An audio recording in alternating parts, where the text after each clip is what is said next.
The June 25th, 2025 meeting of the San Mateo County Board of Education will come to order. As is our practice, this meeting will be recorded. I warmly welcome our Youth Commission Liaison, Bethany Zhao, joining the board at the dais. I also note that Superintendent McGee is joining us remotely this evening. The board provides remote access for members of the public and welcomes community members joining in person and remotely.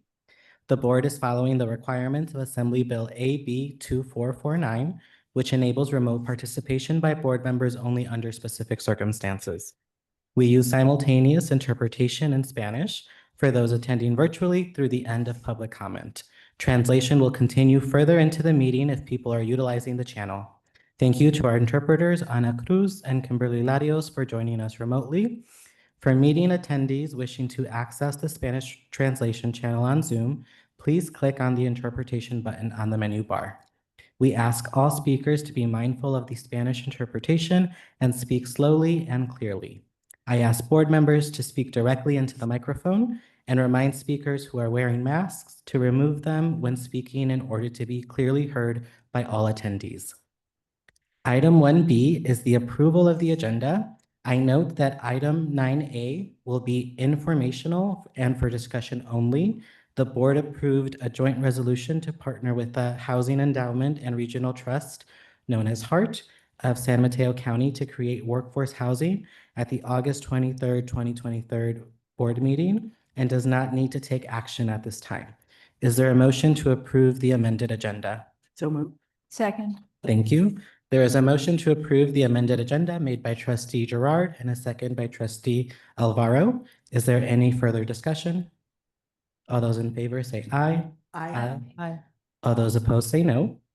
The motion passes with a vote of 7-0 and the amended agenda for tonight's meeting has been approved. Item 2 is public comment. Guidelines for public comment are available on the SMCOE website and in board docs, as well as on the table outside the boardroom in both English and in Spanish. If there are speakers who require Spanish interpretation, our interpreters, Ms. Cruz and Ms. Larios, will interpret following each speaker's comments. At this time, members of the public may provide comment for topics not included on the approved agenda. The County Board of Education does not act upon any matter that has not been agendized except under limited circumstances as permitted by the law. It is the policy of the County Board to refer matters raised in this forum to the superintendent for investigation and/or action where appropriate. Superintendent McGee, do we have any comments submitted prior to the meeting? We did not. Thank you. Speakers are invited to make live comment and have 3 minutes to speak. The board's executive assistant, Jennifer Perna, will keep the time and advise when the speaker has 30 seconds left. Please keep within the time limits. To make a comment over Zoom, members of the public may use the raise hand feature. Instructions for using this feature are provided as an attachment in the board packet. Once the hand is raised, please wait to be acknowledged by Superintendent McGee. Superintendent McGee, are there any members of the public attending remotely who wish to make a comment at this time? I see no hands raised. Thank you. Members of the public may also provide live comment in person. Superintendent McGee, are there any submitted cards? No, we have no cards submitted. Thank you. Public comment addressing a specific agenda item will be heard after the board's questions, comments, and discussion on the item. If members of the public wish to speak to a specific agenda item, then please use the raise hand feature when the item is announced, or if in person, submit a card in advance of the item. Item 3A is the June 2025 Employee of the Month, Christine Martinez, Payroll Retirement Audit Analyst, District Business Services Division, Business Services Division. Will Christine please join me in the middle of the room?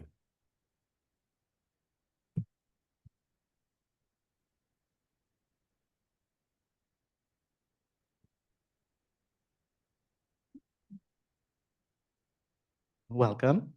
So each month, the board and the superintendent recognize an employee for providing outstanding service. Move closer. I don't bite. For the month of June 2025, we recognize Christine Martinez,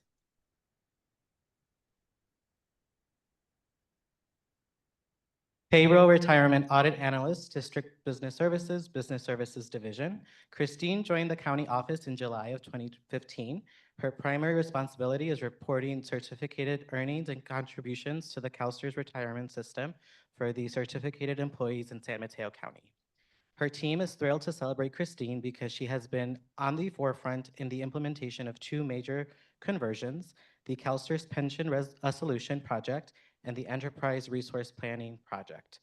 CalSTRS launched their Pension Solution Project in October of 2019, and their projected go-live date is September 2025. Throughout this time, county offices have been asked to test the functionality of the Pension Solutions modules by processing transactions and uploading test files to validate that the results are as expected. Christine has been instrumental in providing feedback to the CalSTRS developers about corrections or changes needed in their software. In a recent statewide meeting of the county office payroll professionals, CalSTRS commented on the excellent feedback they received from the testing that the San Mateo County office completed. When CalSTRS said San Mateo County, they meant Christine Martinez, because she single-handedly performed all of the testing and provided all of the feedback. In terms of the project, Christine has taken the lead in analyzing and resolving the retirement calculation differences between the new ERP system and the current payroll system. She tested the uploading of the new ERP test files in the CalSTRS system to assure that the new ERP files will be accepted by CalSTRS. Additionally, her outstanding leadership facilitated coordination between the ERP vendor and district payroll staff to assure a smooth and accurate transition in the retirement reporting modules. In addition to her primary responsibility in CalSTRS reporting, as the most senior member of the payroll audit team, Christine is well-versed in CalPERS, retirement reporting, payroll taxation, and she is generous in sharing her knowledge, tips, and resources with her team. This shared expertise has strengthened the team's ability to support district payroll staff in the ERP project implementation. We are proud of our county office staff and are pleased to recognize Christine Martinez for her outstanding work. Congratulations to Christine for being named Employee of the Month for June of 2025. Would you like to say a few words? My script. Good evening, Board President Torres, member of the boards, and Superintendent McGee. Hi, Ms. McGee. I'm honored to be recognized as the Employee of the Month, and I would like to take this opportunity to thank my amazing colleagues from DBS and IBS team for their continued support, collaboration, and hard work. And I would also like to thank my management, especially Faith. Thank you very much for your guidance, your encouragements, and your wisdom throughout the years. And finally, I would like to share a beautiful quote from an American anthropologist named Margaret Mead, which I think resonates as MCOE.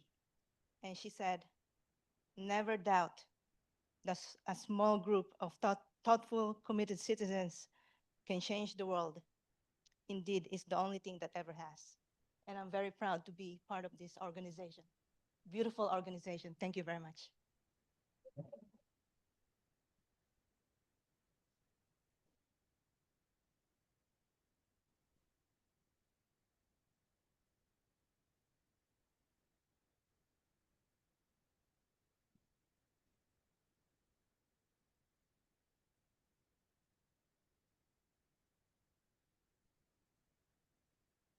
So I know I missed the last board meeting, but I'm glad I didn't miss this. That's always a lot of fun. So for item 4A, is there a motion to approve the minutes of the June 11th, 2025 regular board meeting as presented? Is there a second? Second. Thank you. There is a motion to approve the minutes of the June 11th, 2025 regular board meeting made by Trustee O'Neill and a second by Trustee Alvaro. Is there any further discussion? All those in favor say aye. Aye. All those opposed say no. The motion passes with a vote of 7-0, and the minutes of the June 11th, 2025 regular board meeting have been approved. Item 5 is the consent agenda. The consent agenda is not debatable and requires a unanimous vote for passage. An item may be removed from the consent agenda and placed on the regular order of business for separate discussion and action if any member of the board, the superintendent, or the public so requests. Is there a motion to approve the consent agenda? So moved. Is there a second? Thank you. There is a motion to approve the consent agenda made by trustee Gerard and a second by trustee Love. Is there any further discussion? All those in favor say aye. Aye. Aye. All those opposed say no. The motion passes with a vote of 7-0 and the consent agenda has been approved. For item 6A, Joy Dardanelle, Executive Director, District Improvement and Support, and Danya Uni, Executive Director, District Business Services, will present the San Mateo County Office of Education Annual Summary Report for the Local Control and Accountability Plan implementation. Executive Directors, the floor is yours. Okay. Hello? Okay, this is working. Good evening, Board President Torres, members of the board, Superintendent McGee. It's my pleasure to present the San Mateo County Office of Education Annual Summary Report for the Local Control Accountability Plan implementation with Executive Director Danya Uni this evening. You can find the 2025-26 attached annual summary report in the board packet. Goal 1 highlights our work in supporting districts in their development of LCAPs, the Local Control Accountability Plans, and the Local Control Accountability Plan approval. We work closely with District Business Services in this work, and at this time I'm going to give the mic to my colleague, Executive Director Uni. Thank you, Joy. Good evening. As Joy mentioned, I'm Danya Uni, District Business Services Executive Director, and my team works really closely with Joy's team in supporting the districts in their LCAP work. And goal 1, as said in the report, is to approve all LCAPs. However, our work with the district starts early in the cycle where we provide feedback as they are developing the LCAP. And then at around this time when they have their board approved LCAPs, that's when we switch to formal review and approval. So we have our LCAP approval manual, which specifies 4 criteria for approval. And on the fiscal side, what we primarily look at is the budget. The adopted budget needs to have the expenditures allocated to fund what's being planned in the LCAP. And we also make sure that the concentration and supplemental grants are being planned for services to improve or increase or improve services for our high need students.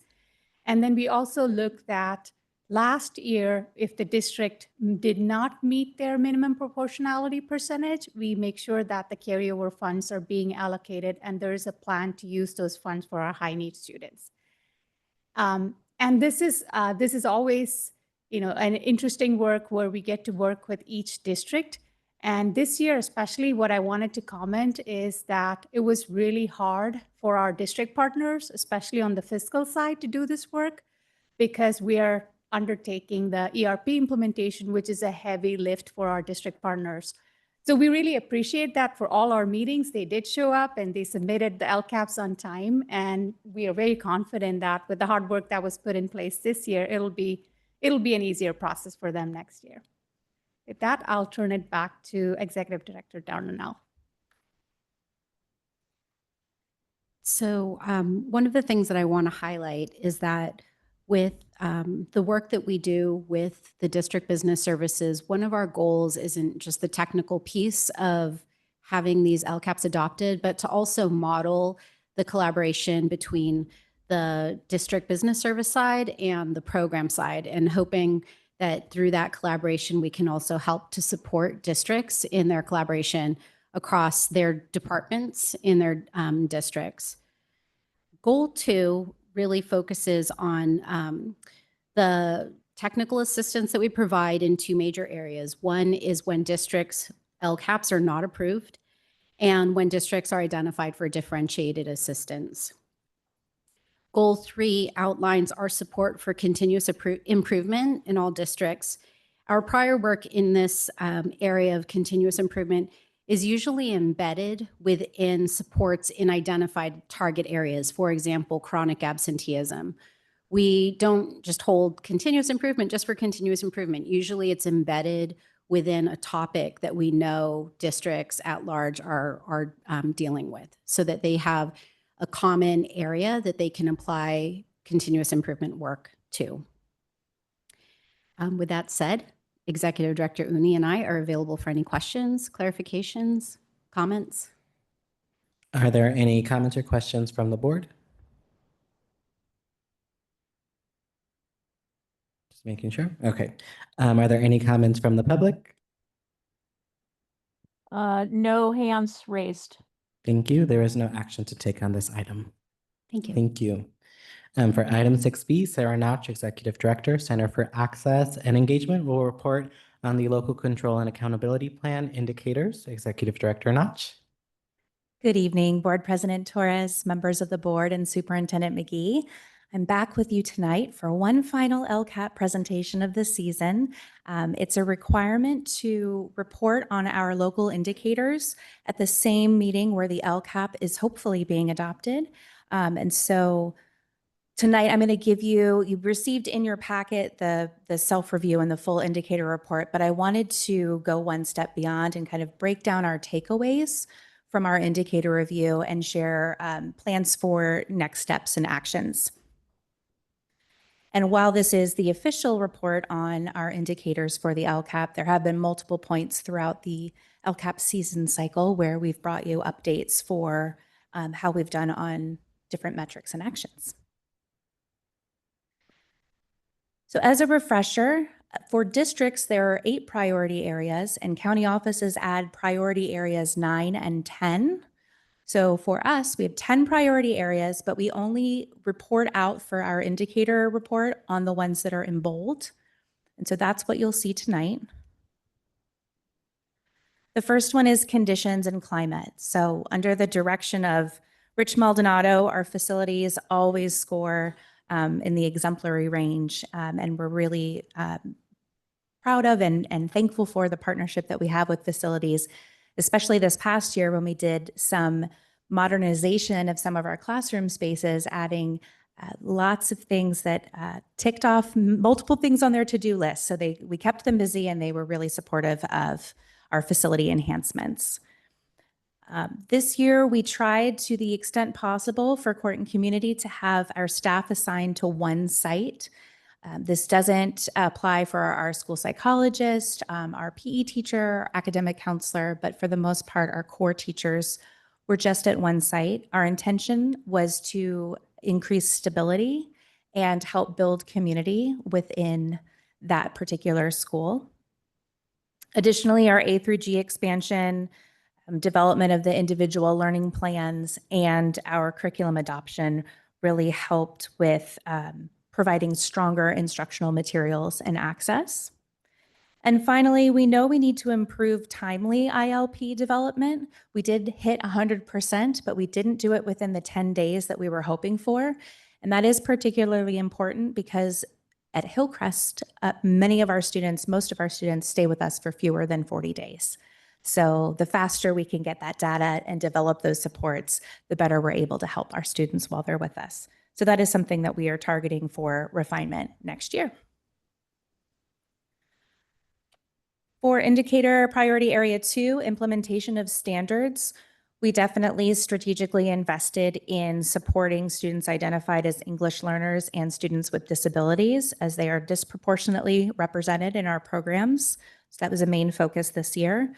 We increased the rigor of our instruction through the additional courses, the CTE courses and the A through G course offerings, which elevated the content and the delivery and the standards that needed to be hit for those classes. And hot off the presses, on your third bullet, it said that no students showed growth between 8th and 11th grade. However, since publication of the packet, we received CASP scores. So for our CASP scores in ELA, math, and science, we had a 50% increase in growth from 8th to 11th grade. It's a tricky one to measure because we don't have the students in 8th grade and 11th grade, and not all of our students take the CASP test because of their grade levels, but it's a requirement. So we were trying to get creative with how can we measure growth for the individual cohorts, even though we don't have any impact over their 8th grade scores. So we'll see how that goes, and that might be something that we think of a better idea and shift in future LCAPs. And then finally, we definitely see a disconnect between our CASP scores and our students' GPAs. And so one of our working theories is that we need to improve alignment of instruction with the assessment standards so that we can make sure that our students are prepared for the CASP test. Though I always say it's a snapshot of one day in one particular area. There's lots of things that can influence it. It still is a data point of measurement for us. The third priority area is family engagement. So family engagement, family and caregiver engagement remains a priority. We need to break through some barriers. We have had some real highlights and wins, particularly with using our Talking Points platform for communication. It allows translation in all of the languages that our families speak, and that has increased communication. But we didn't have a lot of active participation in events, including back to school nights and the School Site Council and English Learner Advisory Council meetings. So we have to figure out what's getting in the way of that and try something different next year, because that is critically important for us. We're going to continue using our Talking Points platform. That has been a huge success. And then for our campus-wide events and community building events, our plan is to develop a year-long calendar in the summer that can be given to families and caregivers in advance that might help with planning and increase attendance. The 6th priority area is school climate. We are off to a great start with our PBIS work. It needs some refinement so that we can ensure consistency and fidelity of implementation. We have a strong PBIS committee at the school site, so we'll work with them on tweaking little things here and there, but we are pleased with where we are right now at this point in implementation. We are going to have a special focus on gateway systems and procedures next year. If you remember the suspension data from Gateway, it was a significant jump, and a lot of root cause analysis work really pointed toward we need more structure and systems that are consistently implemented across environments and staff. So that's going to be a particular focus area leading into next year. And we also want to extend our community builders and community closers. So we start and end each school day in a community, and we use social emotional learning strategies from the CASEL framework, and we really need to take it to the next level. We think that that will help students feel more connected, more seen, more heard, and more safe in school. The 7th priority area is a broad course of study. We are very excited about our CT expansions and our new adoptions. Thank you very much for approving that at the last board meeting. And with our grant awards that will allow us to partner with the community college district, we'll be able to build out pathways. So that is definitely a highlight for priority area 7. We do need to make sure that all of our sites have equal portal access. So we know that Canyon Oaks doesn't have as many courses approved in the A through G UC-CSU portal. So we'll be extending that this coming year. And really the whole theme of next year is refine and scale up. So everything that is working and is replicable and is able to go deeper with our implementation plan, that's where we're headed next year. The 9th priority is services for expelled students. As you know, Gateway is the identified site for expelled youth in the countywide plan. We recognize that our numbers are small, and the impact of one student's data creates pretty big statistical swings. However, we take it seriously regardless of how tenuous kind of that percentage measurement can be. So we know that we need to focus more on mental and behavioral health. And we also want to continue to nurture and invest in our agency partner relationships. There was a turnover Deputy Superintendent or Superintendent Sanam Aram retired. And so we have Yvonne Bustos now. So we're starting a new relationship with her, and it's been great. She's been so supportive of everything that we've been doing. So that's critical for both Hillcrest and Canyon Oaks in particular, but also the partners that we have continuing to support us at Gateway as well. And then finally, priority area 10 is services for foster youth. And if you remember last board meeting's presentation, that's split out between what are we doing within our programs and what are we doing as outward facing work to help support our districts. Within our programs, I've already mentioned the difficulty in using percentage measurements. However, doesn't stop us from getting the work done. So we definitely are looking at the ILP development timeline, as I've mentioned earlier. And the credit recovery percentage, one thought that we had as we were measuring that at the end of the year is looking at how many of our students are credit deficient. It's usually the majority, but it's not always all. And so because there can be such big swings, if there's one student who didn't need credit recovery and didn't accrue any credits, it could really drop our percentages. So we need to just hone in on that a little bit more. We could also be more creative with our class and scheduling configurations. So when our new principal, Freedom Siam, begins on July 1st, I'm not counting down the days at all. We are going to hit the ground running and start looking at our data from last year and do a deep dive into incremental but effective changes that we can make to improve our student outcomes. And then with the chronic absenteeism, we really do believe that that has to be approached individually with each student. There are a lot of different circumstances that can impact that. So we will be doing individual interventions for students and together as a whole group, really working on community building. If you feel like you belong, if you feel like you're seen and heard, you're more likely to want to be in a space. And so it's kind of a two-pronged individual and group approach for next year. With foster youth services within San Mateo County, this slide here lists all of the metrics that are dedicated to outward facing support. So just a summary, which you saw in a different format at the previous board meeting.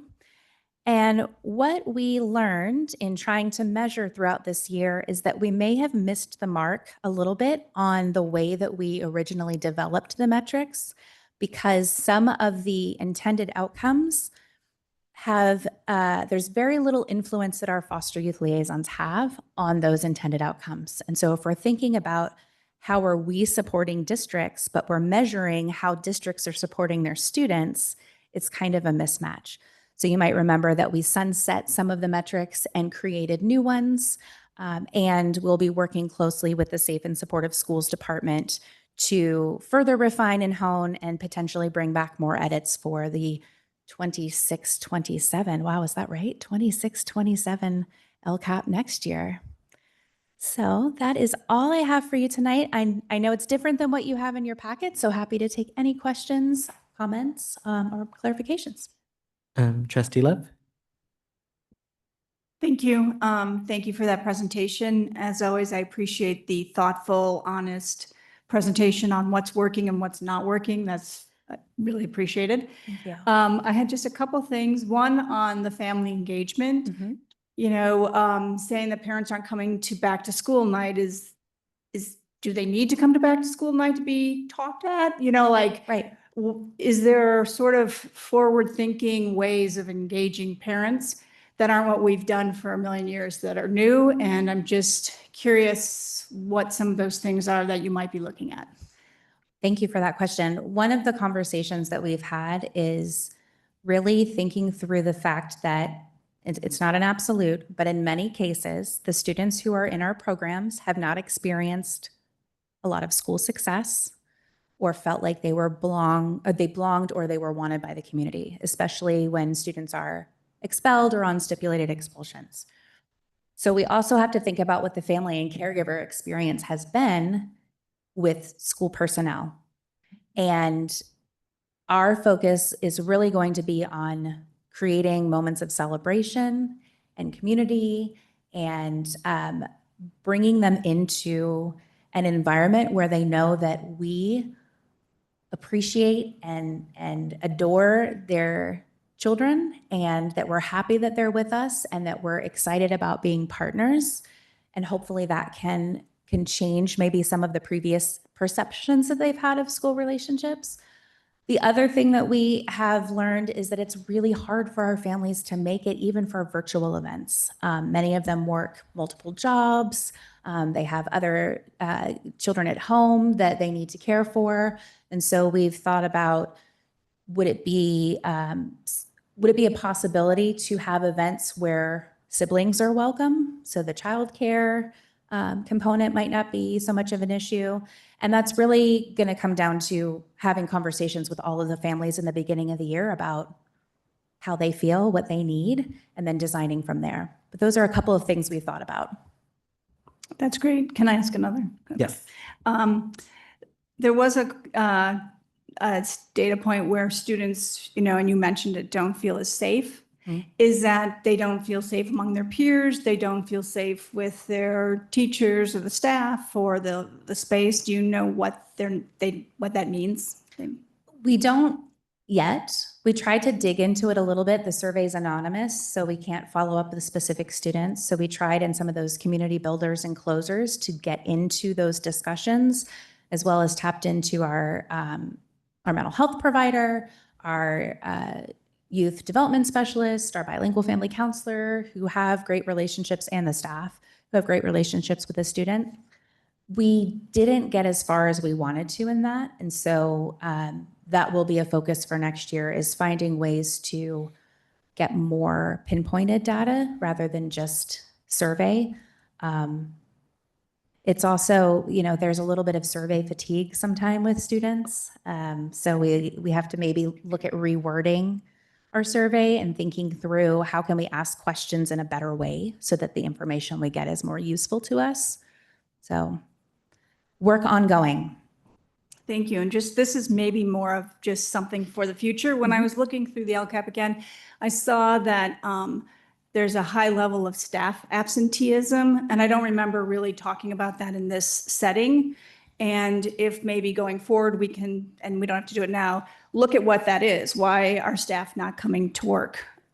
Because here we're trying to get students to come, and then their teachers or whoever aren't even showing up. It's kind of a question I have. So you don't have to respond, but maybe for a future discussion. Thank you.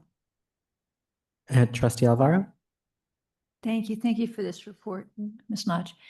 So I had a couple questions. One was actually I had a thought about what Trustee Love just asked you, which was around back to school nights and family. Back in the day when we had the different community schools, but it was still mostly kids who'd been expelled. That was the reality of it. And one of the things that came up, which sort of surprised us, was that the families were often embarrassed by the children because they'd been expelled. So it wasn't that they didn't care, it wasn't that they were supportive, it wasn't even that they were too busy. It's that they didn't want to come and hear somebody talk about that bad kid again. So that just a thought that I know you're thinking sort of in that direction, but it came up. But I did have a question about the suspensions at Gateway. And if there's any, I realize with such a small demographic, you can have a spike with one suspension, right? But do you have any idea why there's such a, that's double the suspension rate. Bathroom use was our number one issue. We need to be more consistent with ensuring that students are going into the bathroom one at a time, that we're monitoring what's happening in a way that also ensures their privacy. But there was a lot of inconsistency with bathroom use implementation.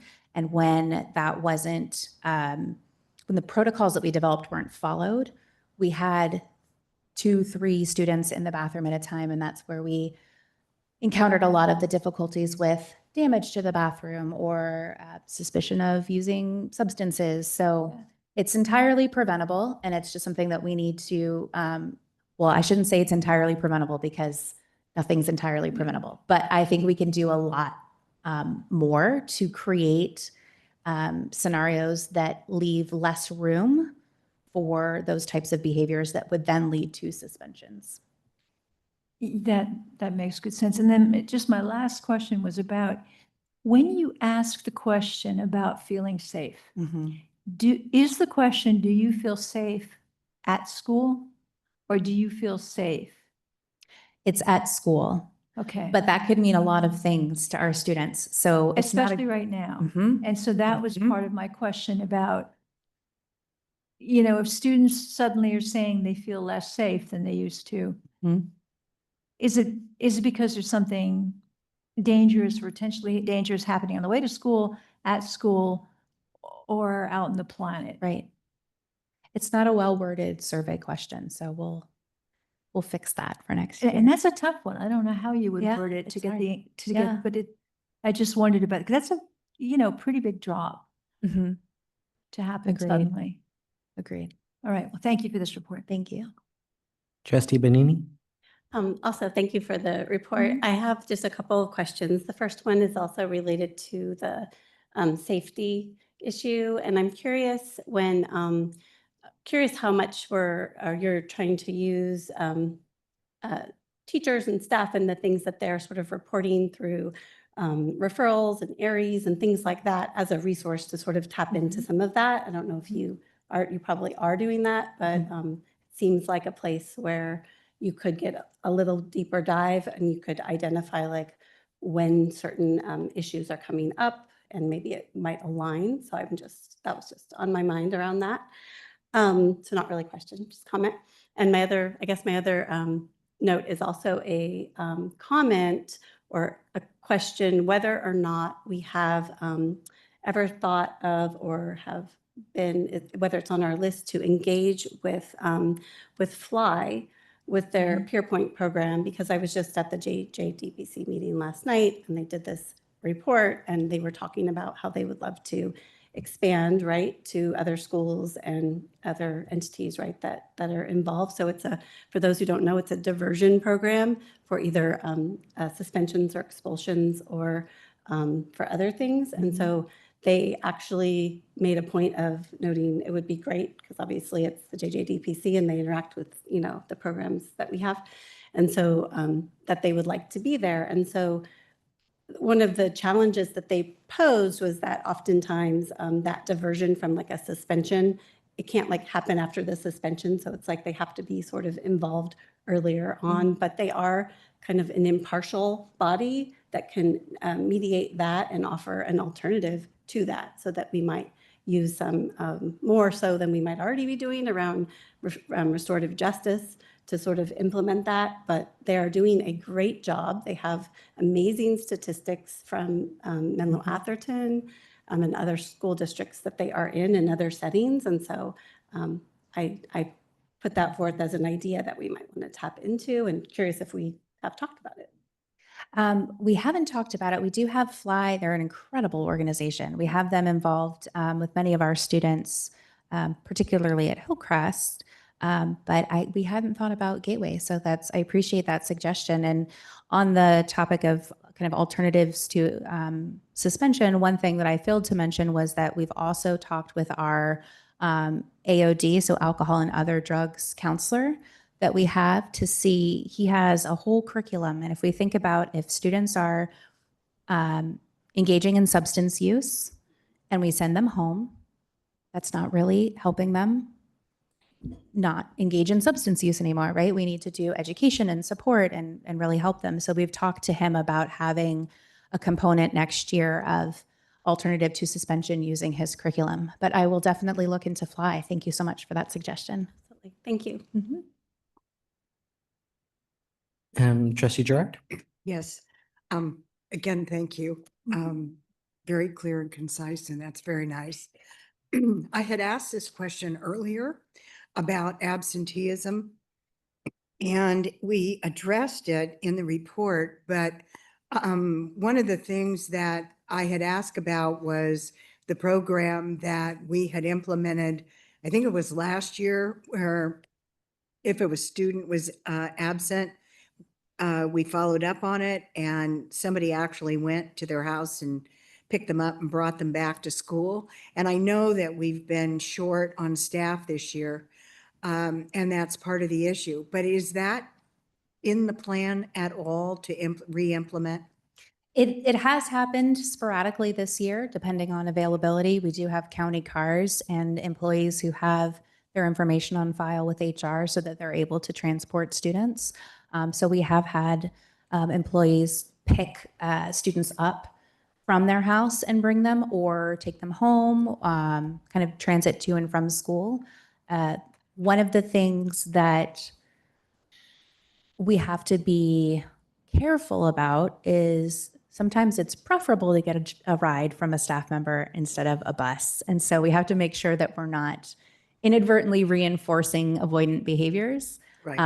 But that's probably a little bit too deep and nerdy than what you were looking for in your answer. But yes, everything's on the table, and individualizing our interventions based on what's happening with the students and what their needs are is a key priority area for us next year.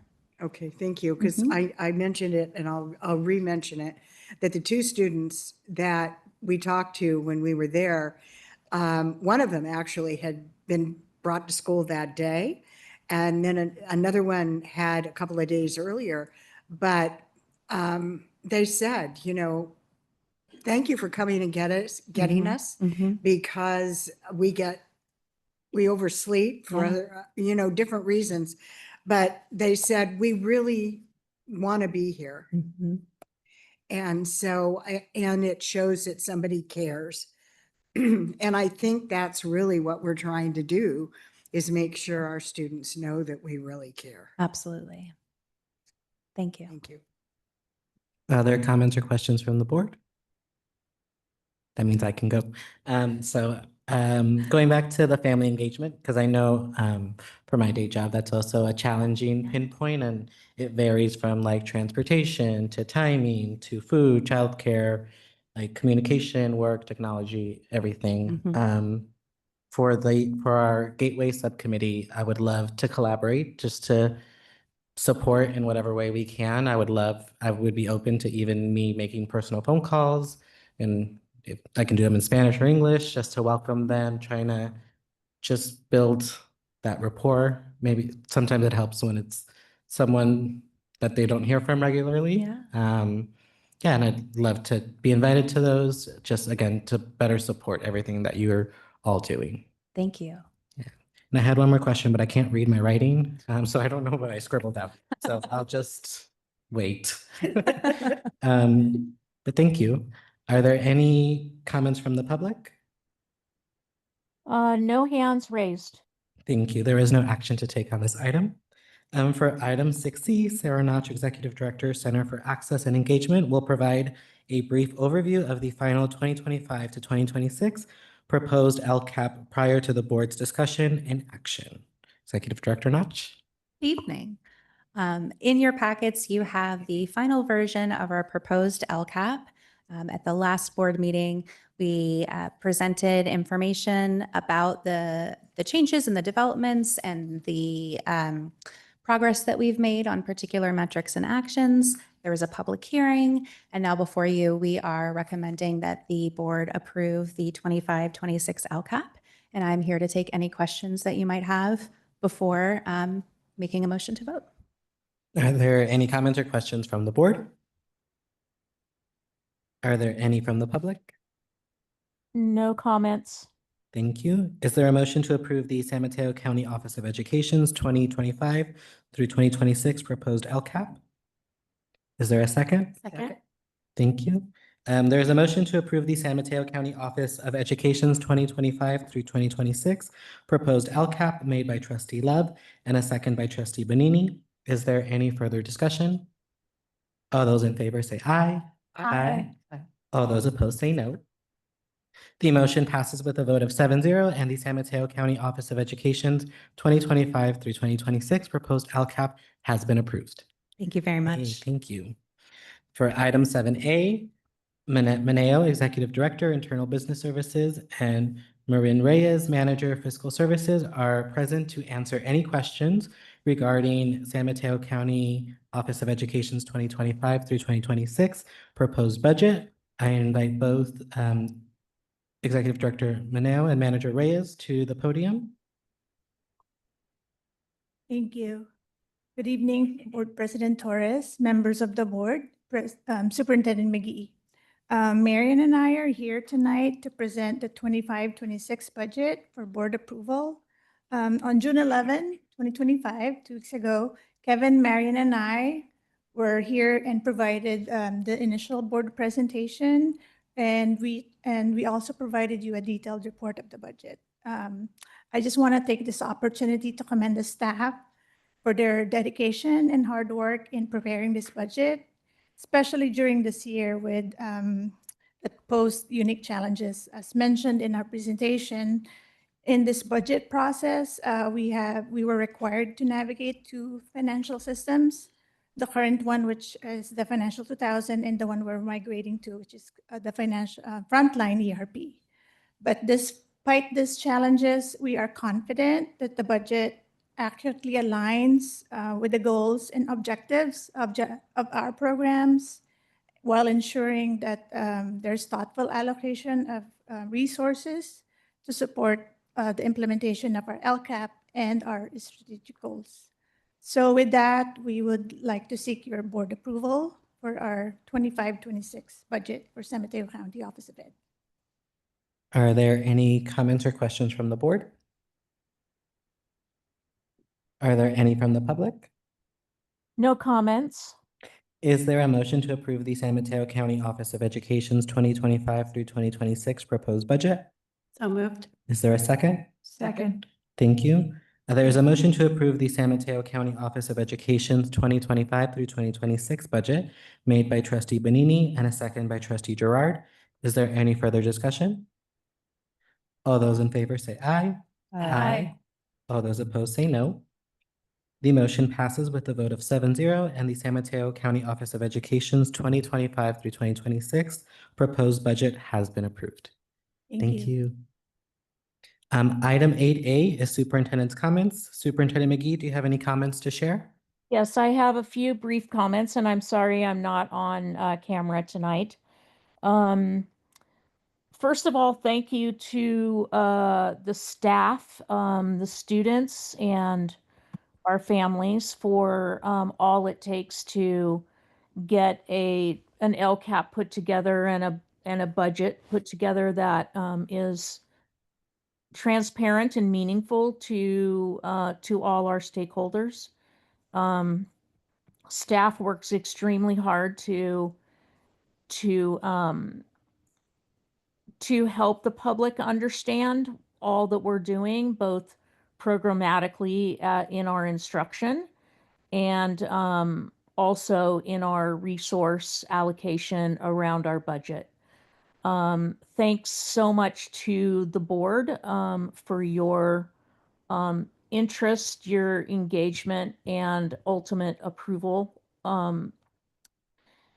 The board meetings that we've had this year with around the budget and the LCAP have been really informative for our staff, and I think I speak on behalf of all the staff that we appreciate you digging in on very complex questions and offering suggestions, and also sort of highlighting what it is that you would want to see prioritized in both the LCAP and the budget. So it's truly a one SMCOE experience when the board is working so hard to help us move these complex plans ahead, particularly for our communities, so that they understand what we're about and what we're trying to accomplish with students. Last week, I think it was our third annual Launch Institute that was held out in Scotts Valley with, I think maybe 7, 8 different school district represented, along with maybe 8 to 10 students who went along and were trained by our staff and went along as student leaders and teachers. It's really powerful when the learning comes from the students themselves, and they're providing tips and strategies for our teachers about what is a safe classroom, actually addressing the very big question that came up tonight is, what does it mean to be safe at school? So Launch Institute continues to grow and broaden in its scope. And I want to thank Associate Superintendent Chris Schaus, who now is enjoying a little bit of time off because it's a huge lift to carry on at the very, very end of the school year after graduation and after grades have been, done and after all the hiring. So it's a very, very busy time for our school program leaders and to try and implement a Launch Institute is a pretty big effort, and it went extremely well, and we're proud of the program and hope to continue it going forward. And then finally, we have 2 birthdays in July that we're aware of. Randy Perez, our Executive Director of Personnel Services, will celebrate his birthday on July 7th. And our Associate Superintendent of Human Resources, Tammy Moore, or no, it's Personnel Services. Sorry, Tammy. Because we changed the name of that department. So anyway, Tammy, happy birthday on July 8th. You and Randy are kind of birthday buddies. And we look forward to celebrating you in the next week or so. And that concludes my comments tonight. Thank you, Superintendent McGee. For item 9A, Armando Sanchez, Executive Director for HEART, our Housing Endowment and Regional Trust, will provide information on the next steps in the workforce housing process. As noted earlier, this item will be informational and for discussion only. Executive Director Sanchez. Oh, excuse me, I have a question, process question. You said this is informational, but then earlier today, we got a packet for individual properties. So I'm unclear, what does informational mean? But then we get pictures of apartment buildings and stuff like Yeah, that. so that's part of the update that he's going to provide right now. Okay. Yeah. Good evening, President, board members, and Superintendent McGee. Thank you for having me here. And just in case you don't remember who I am and who we are. So again, my name is Armando Sanchez. I'm the Executive Director of HEART of San Mateo County. We are a joint powers authority and nonprofit agency created by the County of San Mateo and the cities to address the affordable housing needs of our community. We are not a for-profit or any kind of institution trying to grow and get big and mighty off of projects like this. We are simply doing an effort to try to create affordable housing for both individuals, families, and the people who work in San Mateo County. So today, to answer your question, we were going to have a very different presentation from the one I'm giving to you today. We had been in deep discussions with the owner of a property to acquire a 128-unit building in the city of Burlingame. But on Friday, we received notification from the owner that the equity partner decided they wanted to hold on to the property. We have a couple of theories of why they did this, and I can share those with you afterward.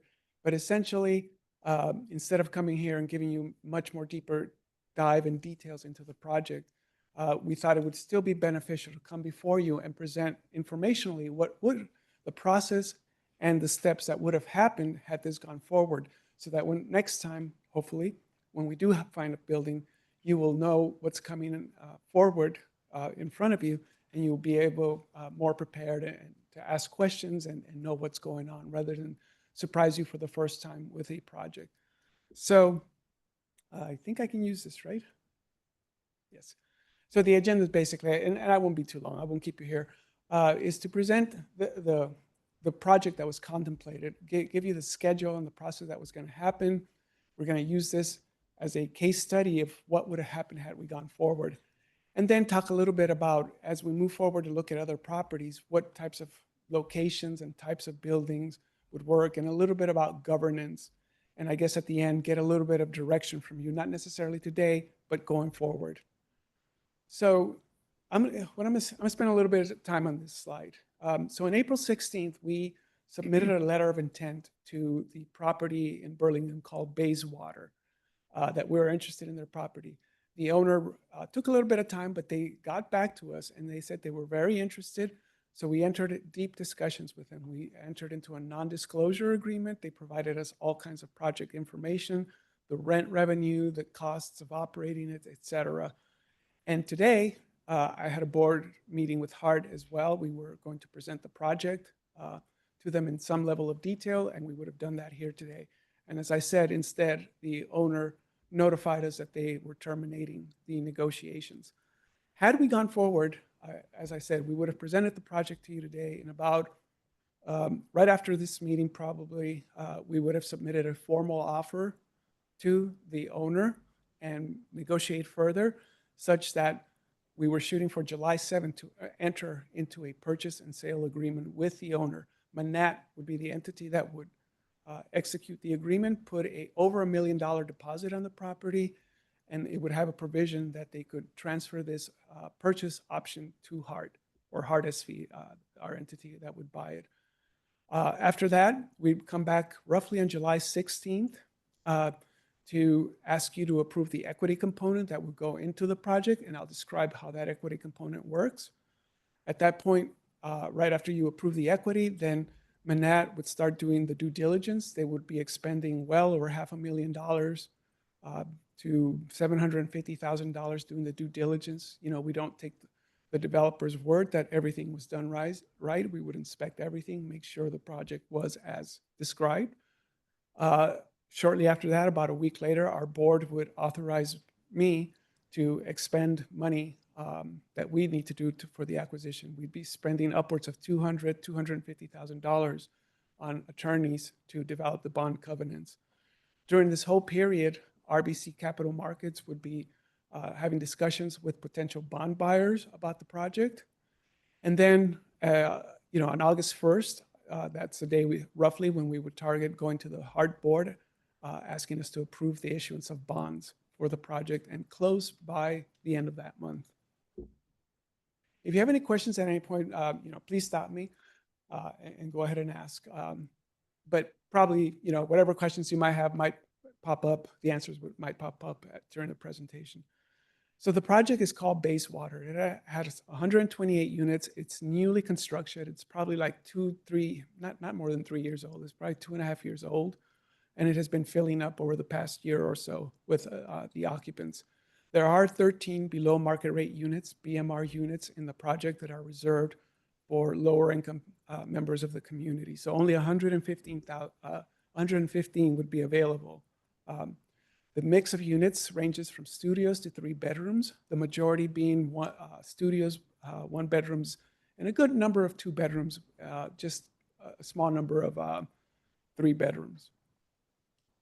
The project's location is, to describe it mildly, it's kind of incredible. It is right next to the Caltrain station, so it does get a little bit noisy hearing the horn of the train, but it is 2 blocks to Burlingame Avenue. Clearly one of the most desirable communities and downtowns in San Mateo County, and it is reflected by the rents of the neighborhood and the prices of buildings in that neighborhood. The purchase price we estimate it would have been somewhere between $83 and $86 million to buy the property. Based on a, say, right around that amount, it would require about $8 million in equity to buy the property. And that would achieve a certain level of affordability. The staff of SMC, San Mateo County Office, Superintendent McGee and her staff asked us to run a couple of different scenarios between, how would the project be impacted between 8 million and 28 million in equity. 8 million obviously would buy the property, but how much better would things be at $28 million? So we ran those scenarios for you. And let me go back here. And what we discovered is that jumping from 8 million to about 18 million brought a good amount of value back. It would allow us to reduce rents further, and it would allow us to bring more units into the program faster. Jumping from 18 million to 28 million, there wasn't a marked increase in benefit at all. And it would be, if you went that high, you would be just parking money that wasn't really needed to reap a very marginal level of extra benefits. So we settled on the $18 million to run additional analysis for you. One of those analyses was if we reduce rents 30% from the market rates, or if we reduced it 35% from the market rate units. So as you can see graphically there on that chart, the gray is the market rate rents, and that's represented on the column with the gray heading. And 30% and 35% are represented by the other two colors on that. So as you can see, the rents drop significantly. Just as an example, the studio right now rents for over $3,000 in that building, which is, just kind of a shocking amount. And we would be able to reduce the rent by $1,100 to bring it to a level of $1,900 under the 35% discount to market. And you can see the rest of the units. By the time you get to a 3-bedroom, and again, there's very few 3-bedrooms. There's only, I think, 10, 12, something like that. So not a lot of them, and thus they're able to rent them at a very high price. We could offer a $2,800 discount, and they would still be kind of pricey at $3,900. So the real benefit is in the studios, ones, and to a good degree as well on the 2-bedroom apartments. And to give you've all seen affordable housing developments get built throughout San Mateo County.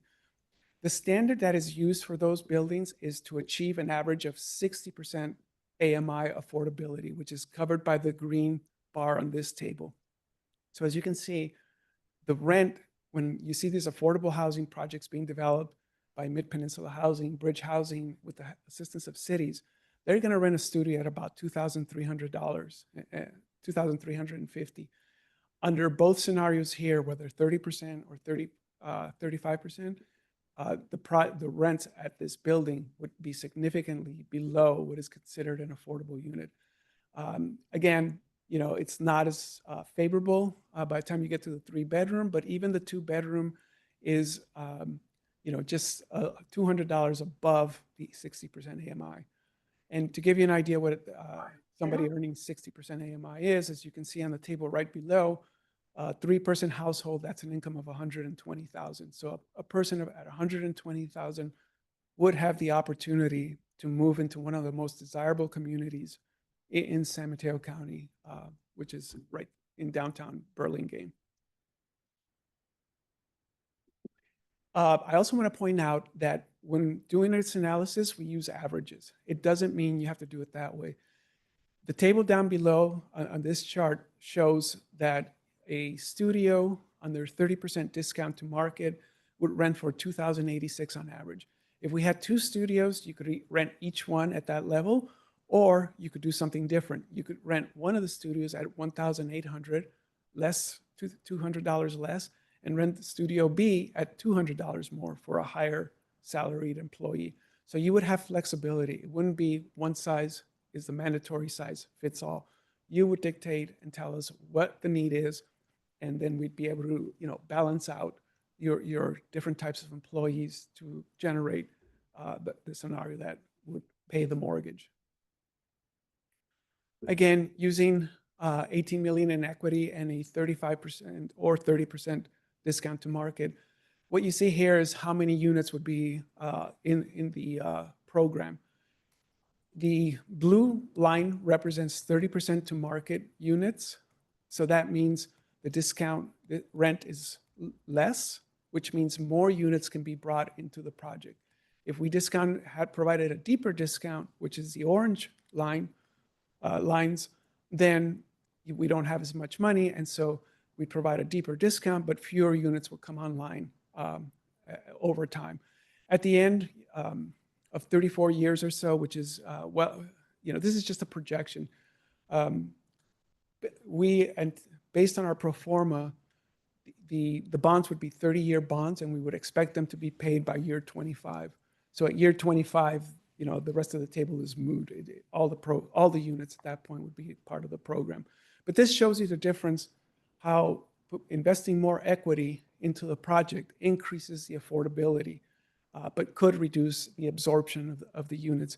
And the reason at the start is that you see kind of that steep increase is that HART has a policy of no evictions. So all the tenants who live there would continue to live there and would move out naturally when they don't want to move. These projects, because of how expensive they are, tend to have very high turnover, anywhere from 40 to 50% each year. So,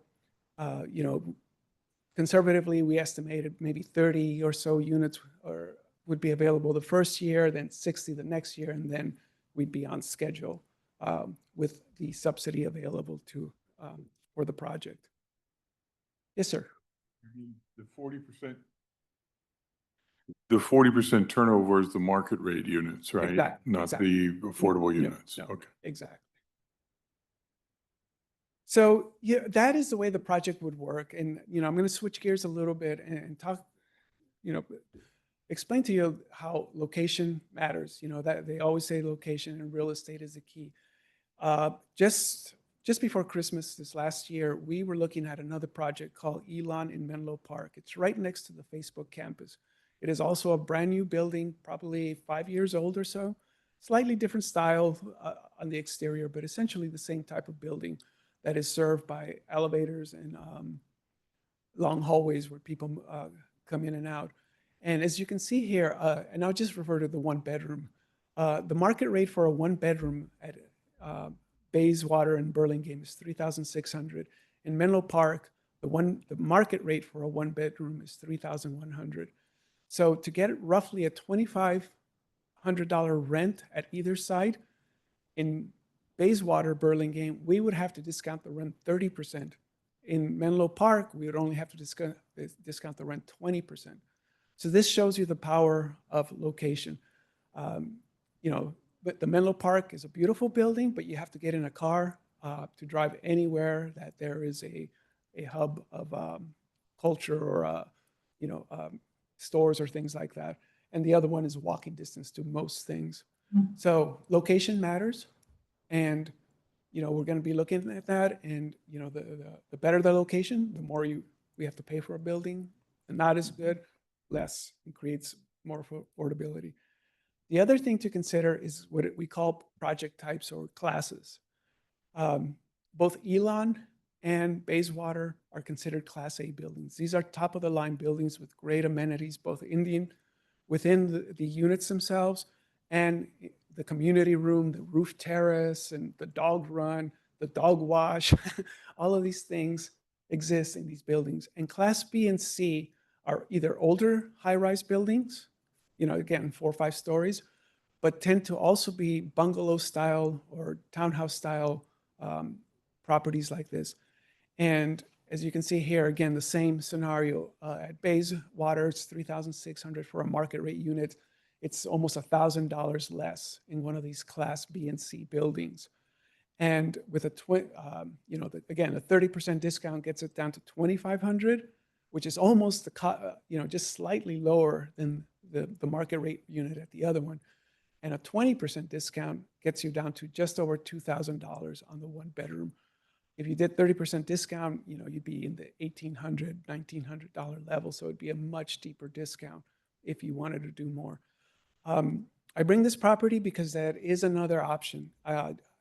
Don't be afraid of these. We would never steer you in the direction of buying a property that was run down. You know, there are many of these properties, Class B and C, that are very well maintained, that would provide amazing pride of ownership. And of course, we would fund it in a way that ensured that any repairs that would be needed in the, you know, at any time in the near future would be taken care of. So I want to touch a little bit then also on the governance and structure of how these buildings will be operated and managed. Again, your SMCOE would provide the direction on the affordability policy and tell us what to do. We tell you, you know, this much money is available, these many units are available, how would you like to allocate it? What residents or what employees do you want us to run through the process to fill these units? We would be the liaison between you and the asset manager and the property manager, primarily the asset manager. You know, our role would be to, besides being the intermediary, to make sure the bonds are being paid, you know, make sure the whole financial structure is in place. The asset manager would be the liaison between the property manager and us. They would take more responsibility in making decisions about what repairs need to be done, what contracts to enter into, and all of that kind of stuff. Of course, they would look to us for approval on that. And then finally, the property manager, who is the day-to-day operator of the property, renting out the units, collecting the rents, and taking care of the work on the ground. So, you know, as we go forward and look for another building, here are the areas. You don't have to provide direction right now. This could come later through your housing subcommittee, which was a pleasure working with and having them tour the property, which I think you all liked. But essentially, location, as I said, we're looking for a central location between Millbrae and Redwood City. We're not looking at the fringes of that, also not towards the coast at this time. Project size, we are looking for 80 to 300 or more units. And I really want to emphasize to you that don't be afraid if we present a large project to you. You could treat a 300 unit project the same as you would 121. You would say, well, let's treat it as 120 and we want the affordability in those, and the rest could be market rate units, and they will be paying your mortgage essentially and creating deeper affordability. So if we've come back to you and say, we found a 350 unit building, you know, again, you tell us what size is ideal.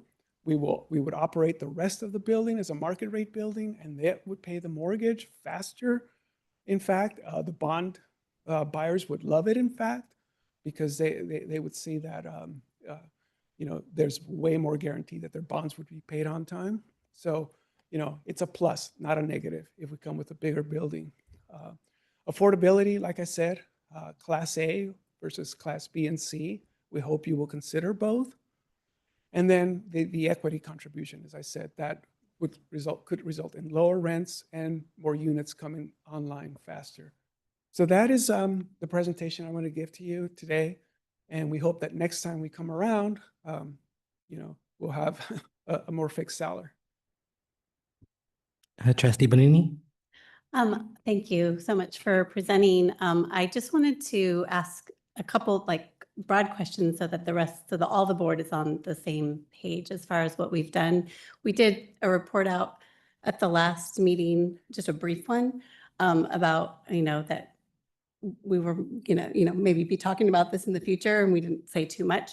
But I just wanted to, for our newer trustees, right, who aren't completely maybe familiar with what the MOU is, I just wanted to, and I'm going to just say, the end goal is that at the end of the mortgage being paid, the building is actually then owned by the county board and the county superintendent. That's how we hold property under policy. And so that's the eventual goal, so that we would have a lot of say in terms of the equity going forward. And it was probably still being managed, right, by someone. So I just wanted to clarify that. And did I describe that accurately? I guess that's correct. And not only that, you know, once the bonds are paid off, you would take over ownership, dictate who operates it, manages, and you would be getting, you know, if we use today's dollars, you would be bringing in $6 million of rent revenue after expenses, or roughly every single year. So the return on the investment really is the affordable rents for 30 years or so or less, and then affordable rents and, profit. Thank you. And then just briefly before, because I don't have a ton of other questions, but I just wanted to clarify that when we decided to enter into the MOU, the county superintendent and our board and Hart, we also created the committee, right? And so the committee, we talked about it a lot. We were, contacted. We've been meeting frequently. We've had a lot of meetings. And it's the purpose of having that, right, is like any committee, but is be able to act on things or at least vet things in an expeditious manner. We don't have meetings all the time. And so I just wanted to kind of clarify that and note that we met, we did view this property. We met after, we talked about some issues around what Armando noted around different possibilities for equity. So those were conversations that we were also involved in. And then our goal was to bring it back to the board. And ideally, I believe that if we were having a discussion that was an actual negotiation, we'd be in closed session. That's the other point I wanted to make, that we would be having those discussions there. And so those are just like things I wanted to clarify, because if I didn't know, if I wasn't in those meetings, I would want to know that. If 3 other board members were on the committee. And so that's why I shared that, and hopefully. Thank you. No, I appreciate it. That's probably something I should have covered. Okay, and that's all I have. Trustee Alvaro? Thank you, and thank you for those clarifications. I brought this up before, but I'm going to bring it up again, which is around the property management. The eligibility for either the below market value units or the teacher housing units has to be run through someone. And is that Greystar in Yes.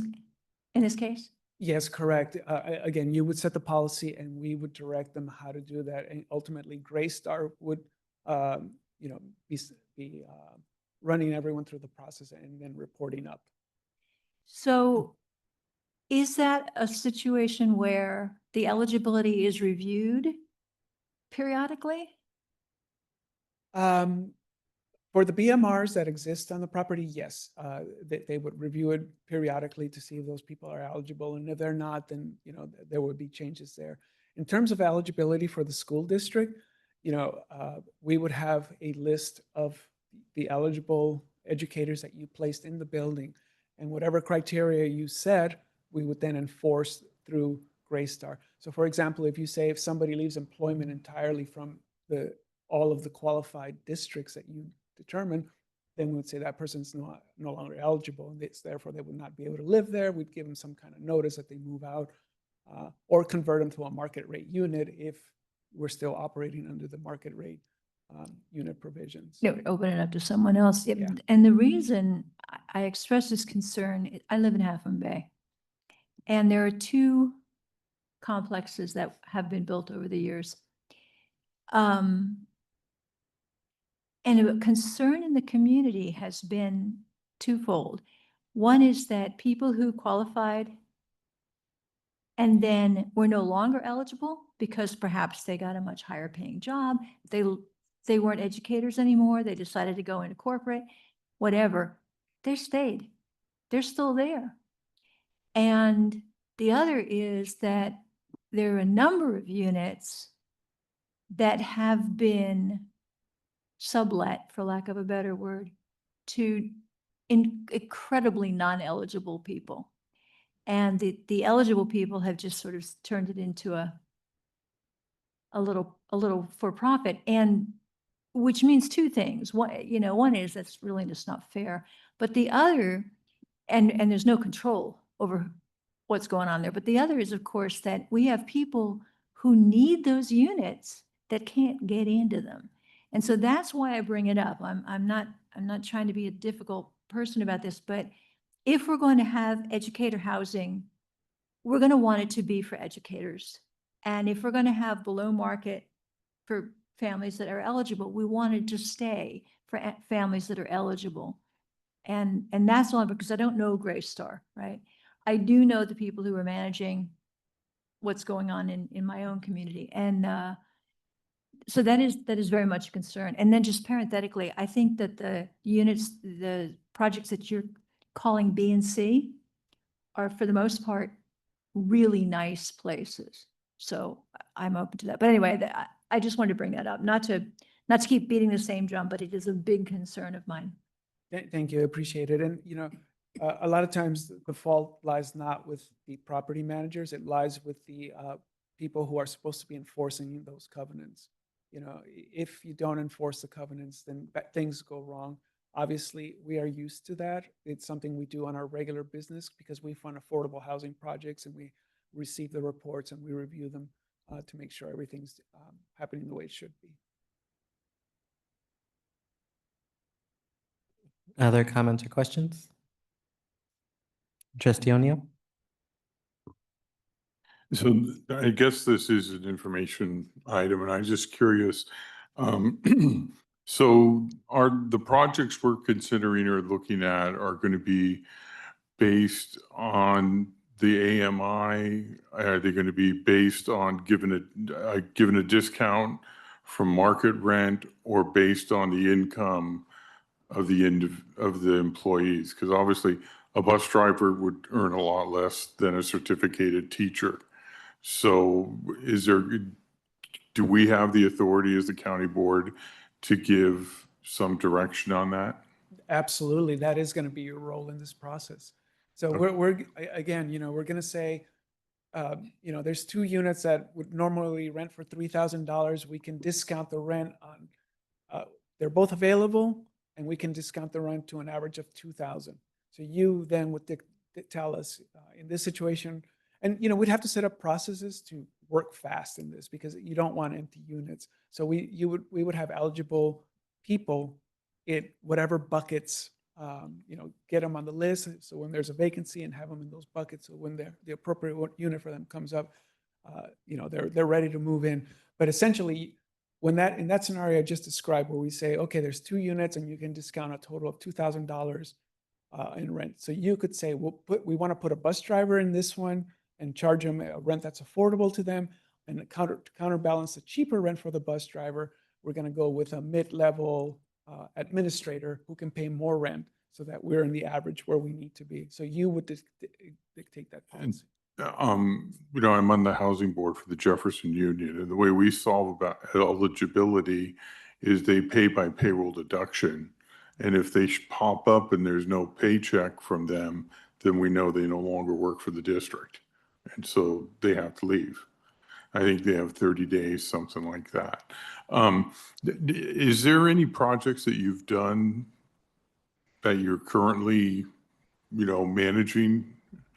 I'm familiar with HARP, but I don't know the details. The answer is yes, but not a project of this size. And again, we would not manage this because not only do we lack the capacity and experience, the bondholders themselves dictate who the property managers are.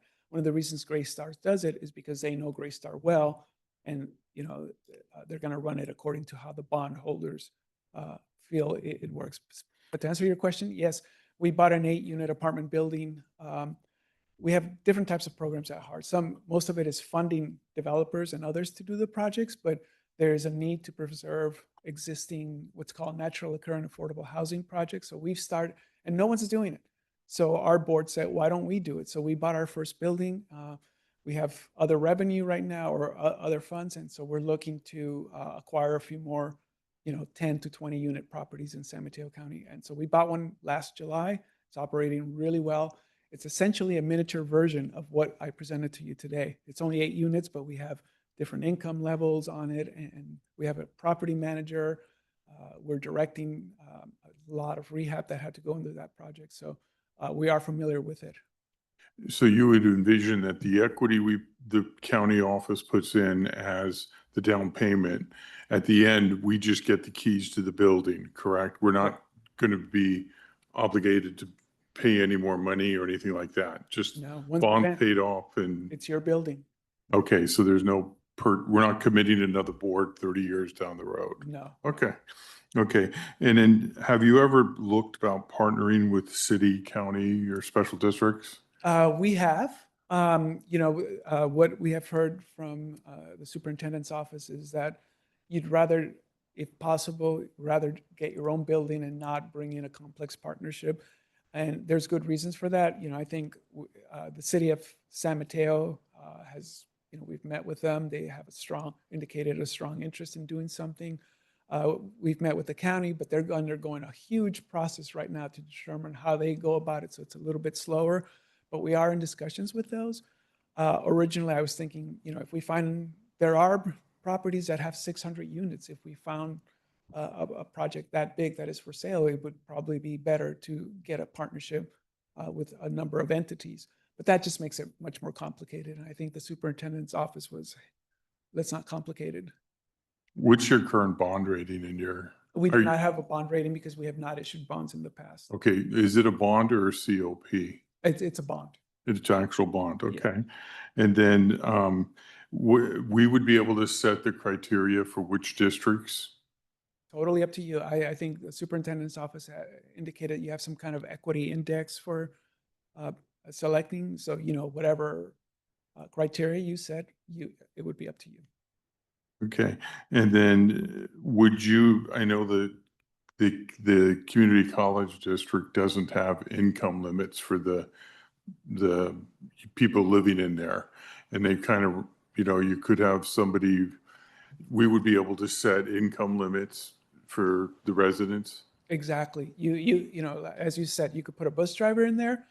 You could put a assistant superintendent in there. No, I was thinking more along family income, like you have a teacher, but then they're married to the CEO of Google or something. Yeah. We could say, no, they can't live there. Yes, absolutely. You would Okay. set the incomes. Okay, okay. And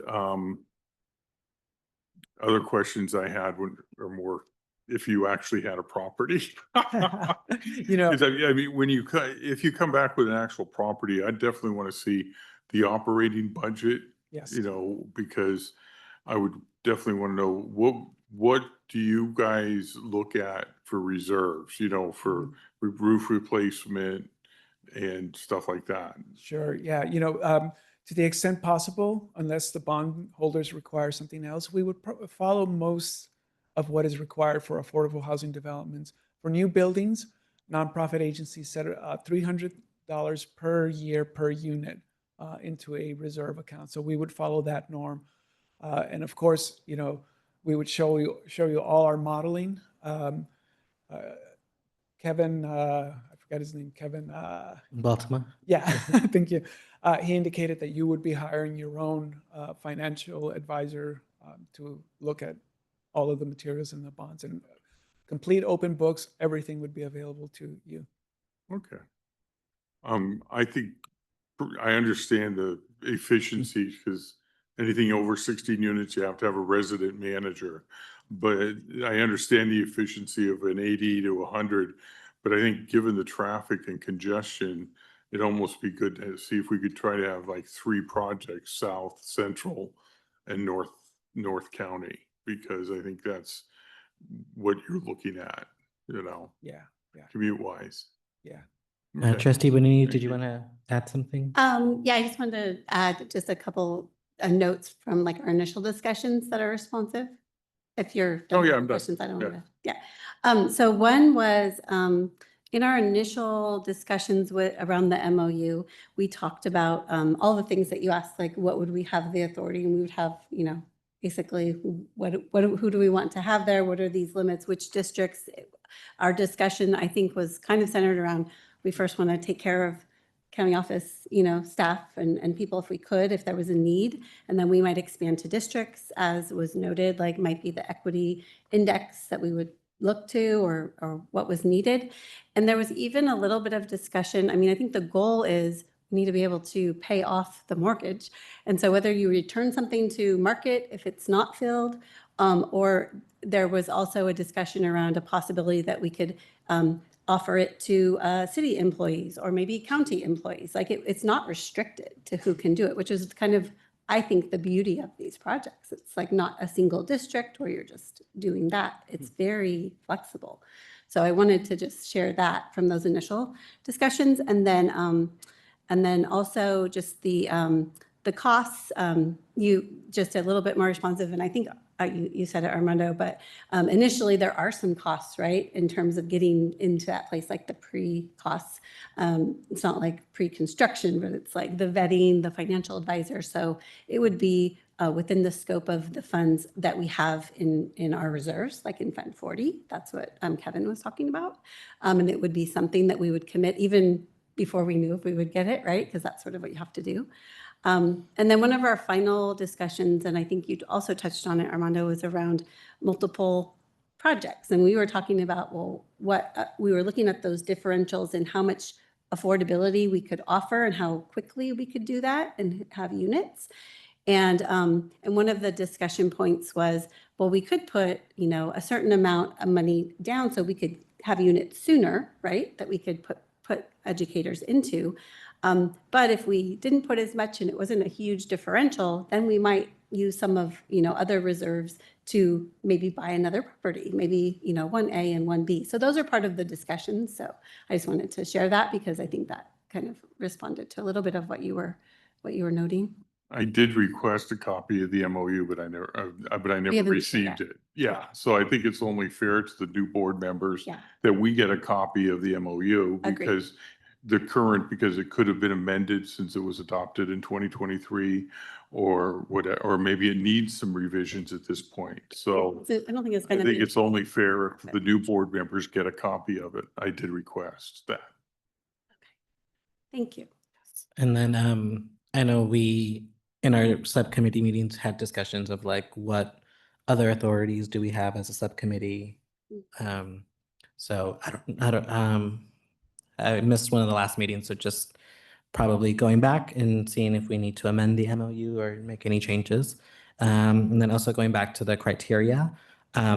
This would also be one of the benefits of like not partnering with other entities because we would have more say as to what we want the criteria to be. Because if we have other stakeholders involved, then it's like making sure we all align and agree on what the criteria is, where if it's just us, we have more autonomy over that. Sorry, and I know you had more questions. Yes? No?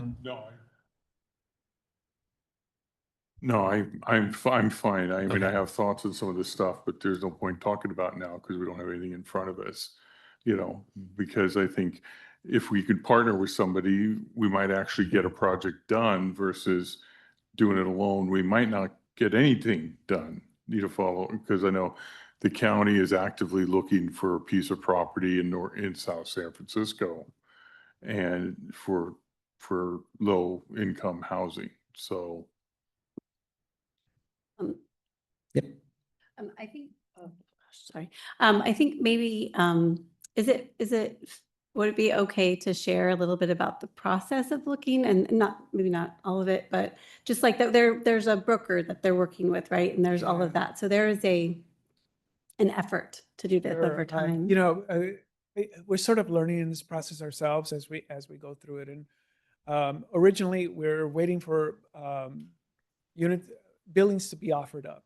And we expected, you know, we expected a lot of buildings. There have been some that have come up. There was two in Foster City, the one in Menlo Park. They were sold by the same owner, kind of a distressed sale. All of those buildings sold for substantially below the cost of constructing them. There was one in Redwood City that also sold in that fashion. And we were aware of some of them, but we also missed a few of them that we should have pursued. And so that's when we decided we need to bring in a broker to help us because we're kind of not getting the full picture of what's going on. So now we have a broker available. And that broker is helpful not only in reviewing our work, but they independently price the buildings themselves and tell us where they land. So it's a good checking point for us. But also, with under their guidance, they know the market incredibly well. And so they're saying, let's send unsolicited offers to these buildings and let's see what happens. So that's how we got into this Bayswater one. And like I said, the owner was interested. The equity partner had other thoughts and they pulled it back. But, we're going to continue those efforts. We're not going to miss any more buildings that are going to be marketed. And we certainly will continue to get unsolicited ones. We think Bayswater will be back in the market either this fall or next spring. I'm sure they're, The thinking was probably that, if you put it out to market, Hart will offer you the same amount, that they're doing now, but there'd be other bidders who potentially could come in for more. And like I said, the rents are so high right now that they're like, let's not rush. We're making tremendous amounts of money off of these rents right now. So that's the process we're going then. So we're trying to improve our process to constantly outreach to owners and see if they change their mind yet and want to sell now. Thank you for sharing. Thank you. Are there other comments or questions from the board? I just want to say thank you to Armando. There's so many steps that had to be taken and they were moving really fast, and him and his team has been working their butts off. So just a deep appreciation for your team and everything you've done. Thank you. Are there any comments from the public? No comments from the public. Thank you. There is no action to take on this item, but the county board and county superintendent will continue working in partnership with Hart to fulfill the terms of the MOU and remain optimistic that a positive outcome will result soon. Thank you all very much. Thank you.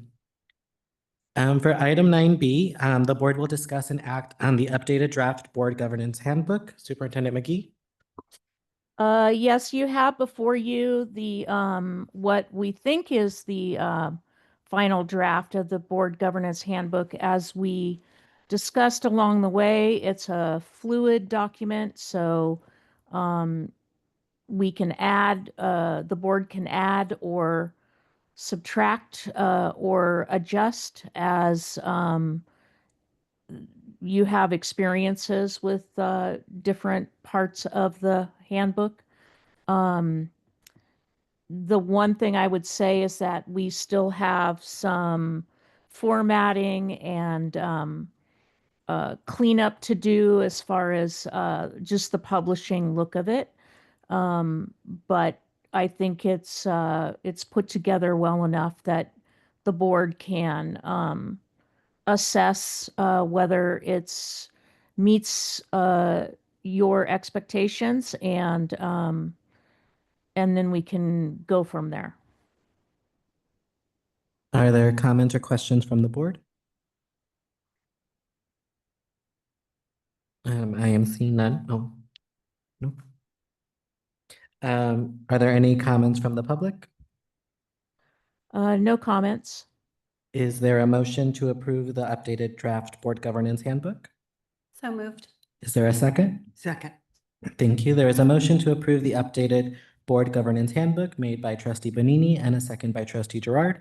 Is there any further discussion? All those in favor say aye. Aye. All those opposed say no.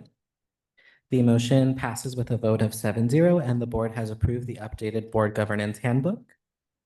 For item 9C, the board will discuss and act on the participation of board members in the 2025 MASBA School Board Members for Latino Equity Conference in San Antonio, Texas on October 2nd through the 3rd of 2025.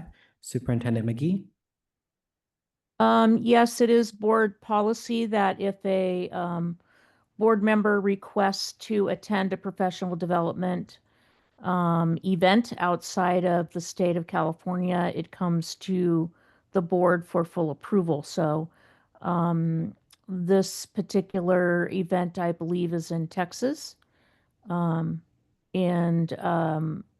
I would ask any board members who have interest in attending that you might want to speak to the full board about what the focus will be and what the priorities will be for the sessions. Yes, I can speak to that.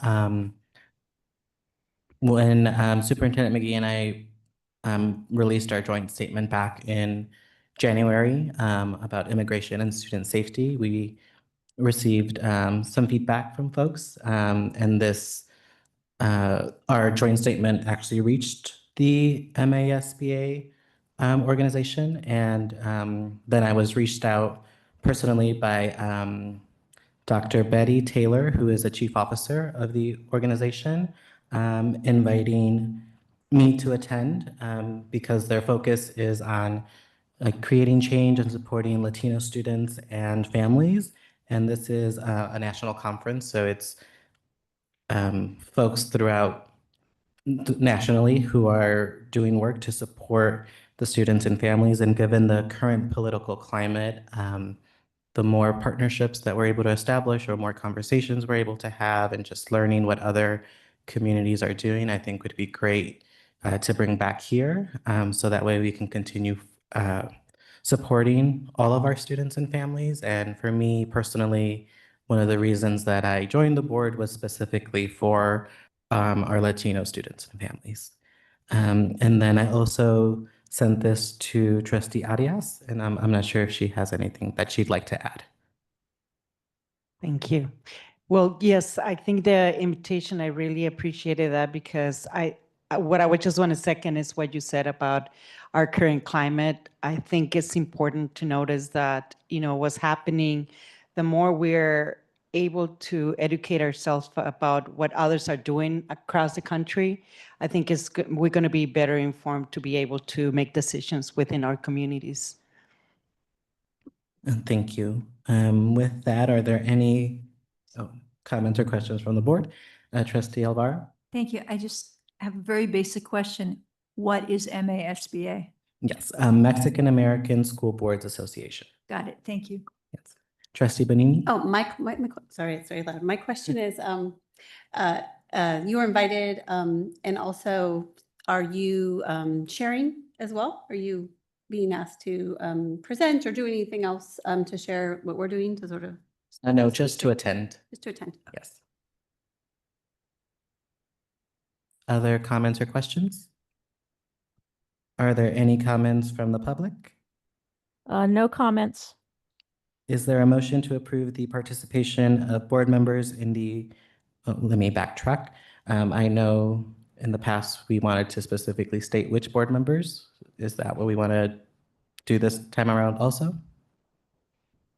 Okay, so I'll be making that edit. Is there a motion to approve the participation of Trustee Torres and Trustee Arias in the 2025 MASBA School Board Members for Latino Equity Conference?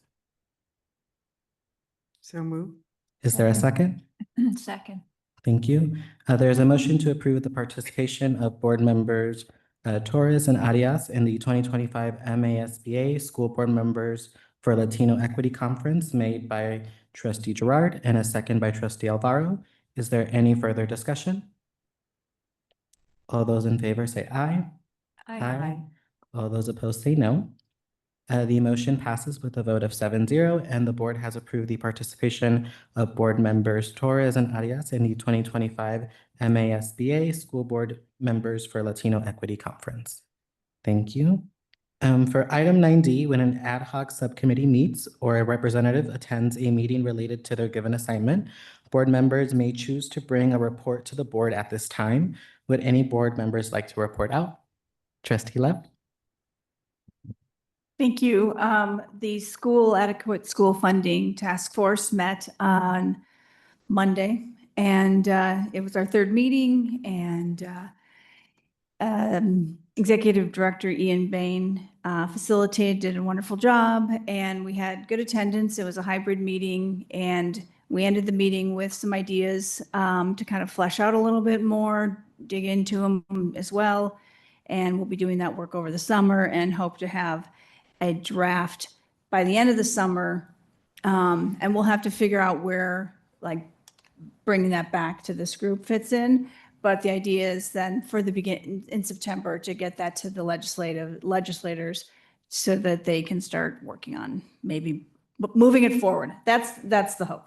Yeah, I know they have like an action day at some point in between like August and December, I think. There's like an action day where different the community members or organizations and groups head to Sacramento to advocate for different issues and topics. So maybe finding out those key dates so we can join the party. Trustee O'Neill? I just wanted to share that I think we had, at least 10 to 11 school districts attend in either one meeting. We had superintendents, CFOs, and board members attend. So we had a good mix of positions, sizes, and different levels, some that were flipped districts and some that were not. So I think we got a good representation of there. We also do have an offer from Senator Becker's office that they have an intern, several interns, and they're willing to do some research for us to, when we bring the documents, when we start assembling the documents, so. Oh, amazing. I meant to be there, but that was also my first day of summer school, so I accidentally fell asleep. But thank you. Other committees, Trustee Bonini? Oh, I just have a question about Trustee Love's, or maybe both. So process-wise, the information that you're gathering through these conversations, did you say that you're going to bring it back to the legislative committee? Is that what you meant?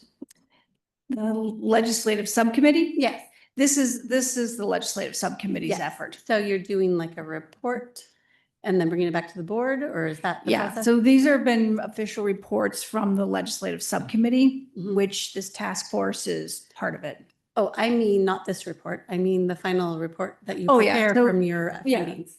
So we don't really know what that's going to look like. Is that going to be one big idea? Is it going to be, we are not going to have any of our own ideas. We're just going to tag on to other things. Like it's wide open what it could be. And so we have a meeting in the beginning of July with staff, superintendent to talk about next steps.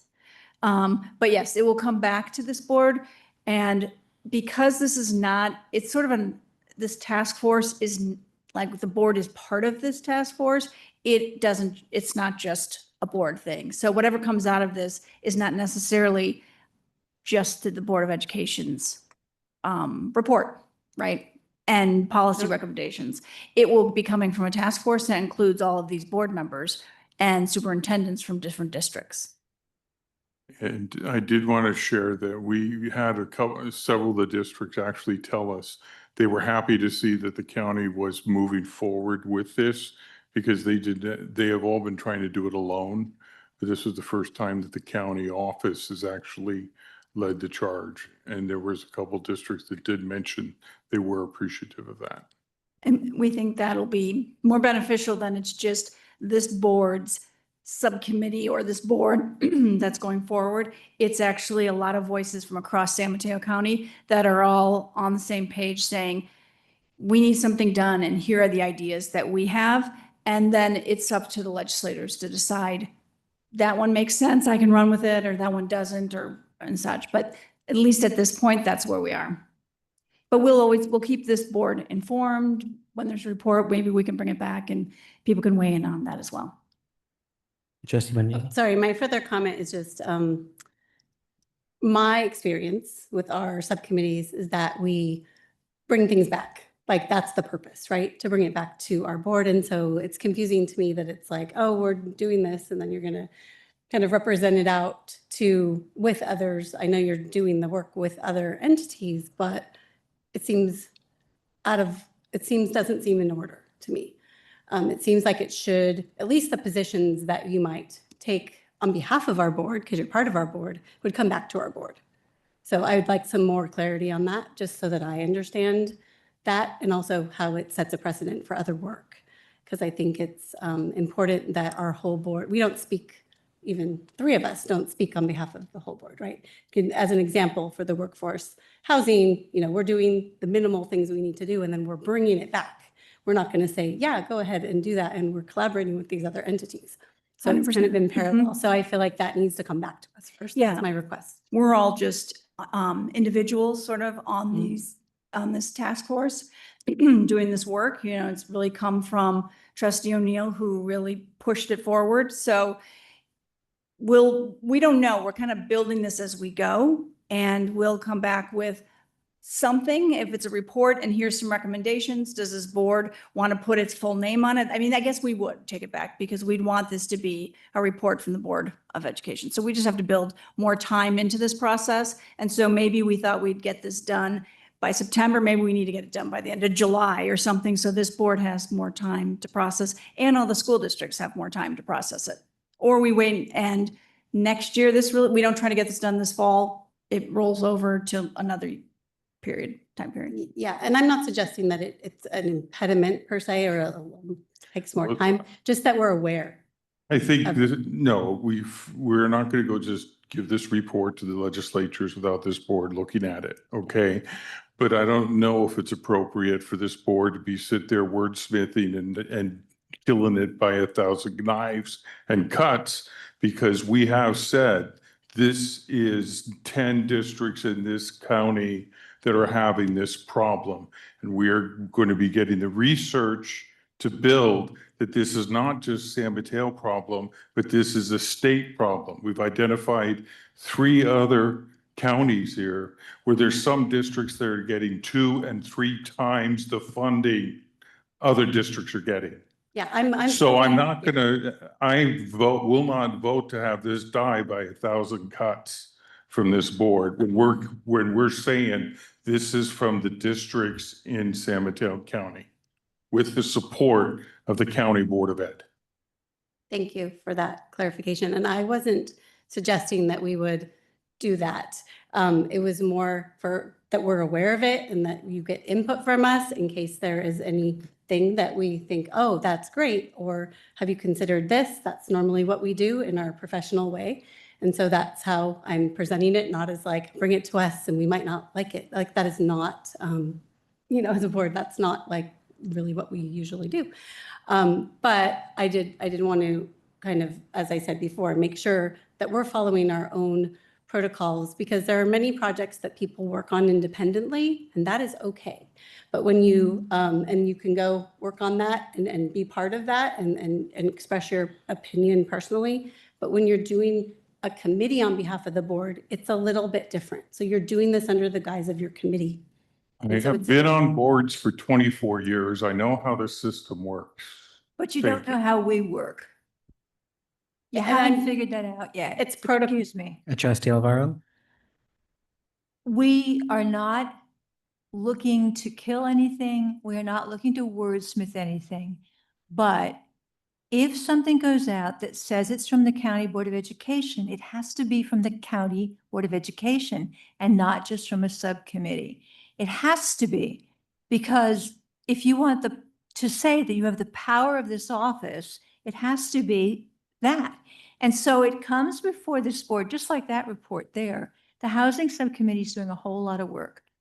We are not wordsmithing. We are not saying, well, we don't like the color of it. We just think, but we need to know what's going on before it says the County Board of Education supports this. And we have consistently said, given reports, and we have always said we will be bringing it to the board. Yes. What I interpreted was that there was going to be wordsmithing and everything else. And this is from 10 or 11 districts in this county with the county board. And you will always be in the mix, okay? And I can tell you, I appreciate the efforts you've put in. I haven't been able to make any of the Monday meetings because I happen to be teaching a class at that very moment in time. But having 11 districts, that's phenomenal. But each of those districts is going back to their own board if they're going to sign off on it, and having the board say, yeah, we approve that. Go ahead. You put our name on it. That's just the way it has to happen. So I'm not talking wordsmithing. I'm not talking about chipping away at it. As Trustee Benini said, there may be something comes up and we go like, oh, wow, could you explain that? But we have to have full engagement of the board, or it doesn't have the board's signature on it. Yes, because this is the first time we're doing like a task force type of group that's out of a subcommittee. So this feedback helps us guide us in making sure that we're doing this and what aligns with what we agree as a team, what we outlined in our board governance handbook, and in whatever reports that we put out, it's going to be stronger stating that it comes from the entire board. Trustee Love? I agree. We just are literally building this as we're going. And yes, of course, there are these different board members and superintendents and business officers at this meeting. They're not going to be able to, like the CBO of some San Carlos district who's there is putting San Carlos's name on a report. So we have to just figure that into this process. And, Trustee Gerard was there the other night, providing really good input. You have, so there's been people kind of dipping in and supporting. So I think that's been great. Hopefully then when it comes, it won't be a big shocker. And I can't tell you what it looks like. It may be like we're not doing anything because there's already some really awesome things going on, and the legislative committee is just going to bring a lot of letters to the board to support things. So I'm just putting that out that we have not made a decision what it's going to be yet Right. because we're just working on it. But thank you. That's all helpful. Trustee Benini? Oh, I just had one final comment. When you first started the process, I understood that you're doing this committee or whatever.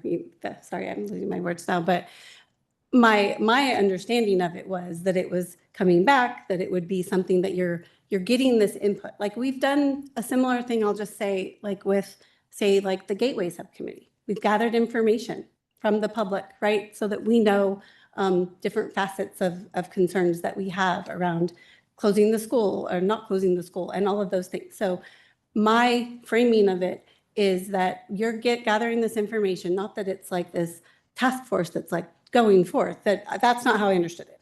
I'll just say that it was coming back to our board, and that our board would say, like I asked the question, is it coming to the legislative subcommittee?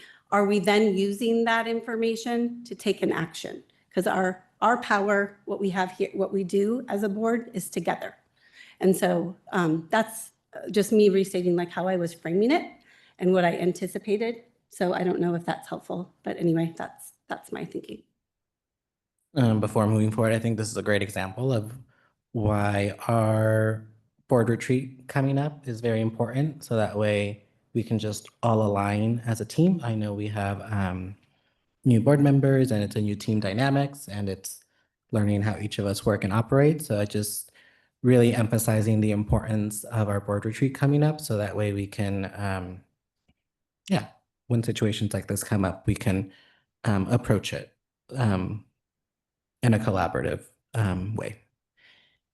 So we were in our ad hoc. Are there any more questions in regards to the legislative advocacy group? Are there other subcommittees or representatives that would like to report out? Trustee Gerard? Yes.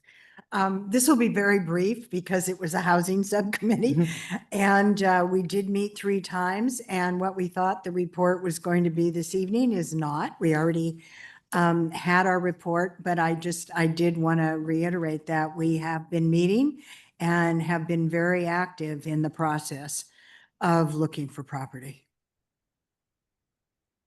Thank you. Other subcommittees or representatives? Are there any comments from the public?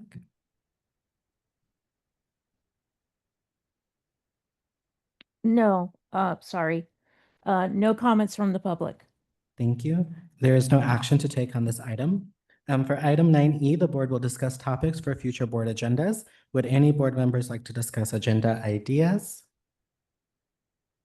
Trustee Bonini? I have 2 things, and I feel like I've already made the request, but I don't see them on the list, so I'm just going to restate them.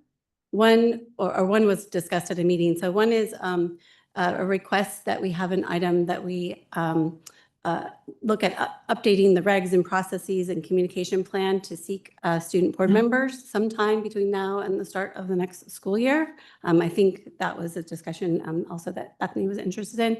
And so that we can be ready to communicate that out in some way to our students and, as the year begins, and maybe get a student trustee in place sometime during the 25-26 school year.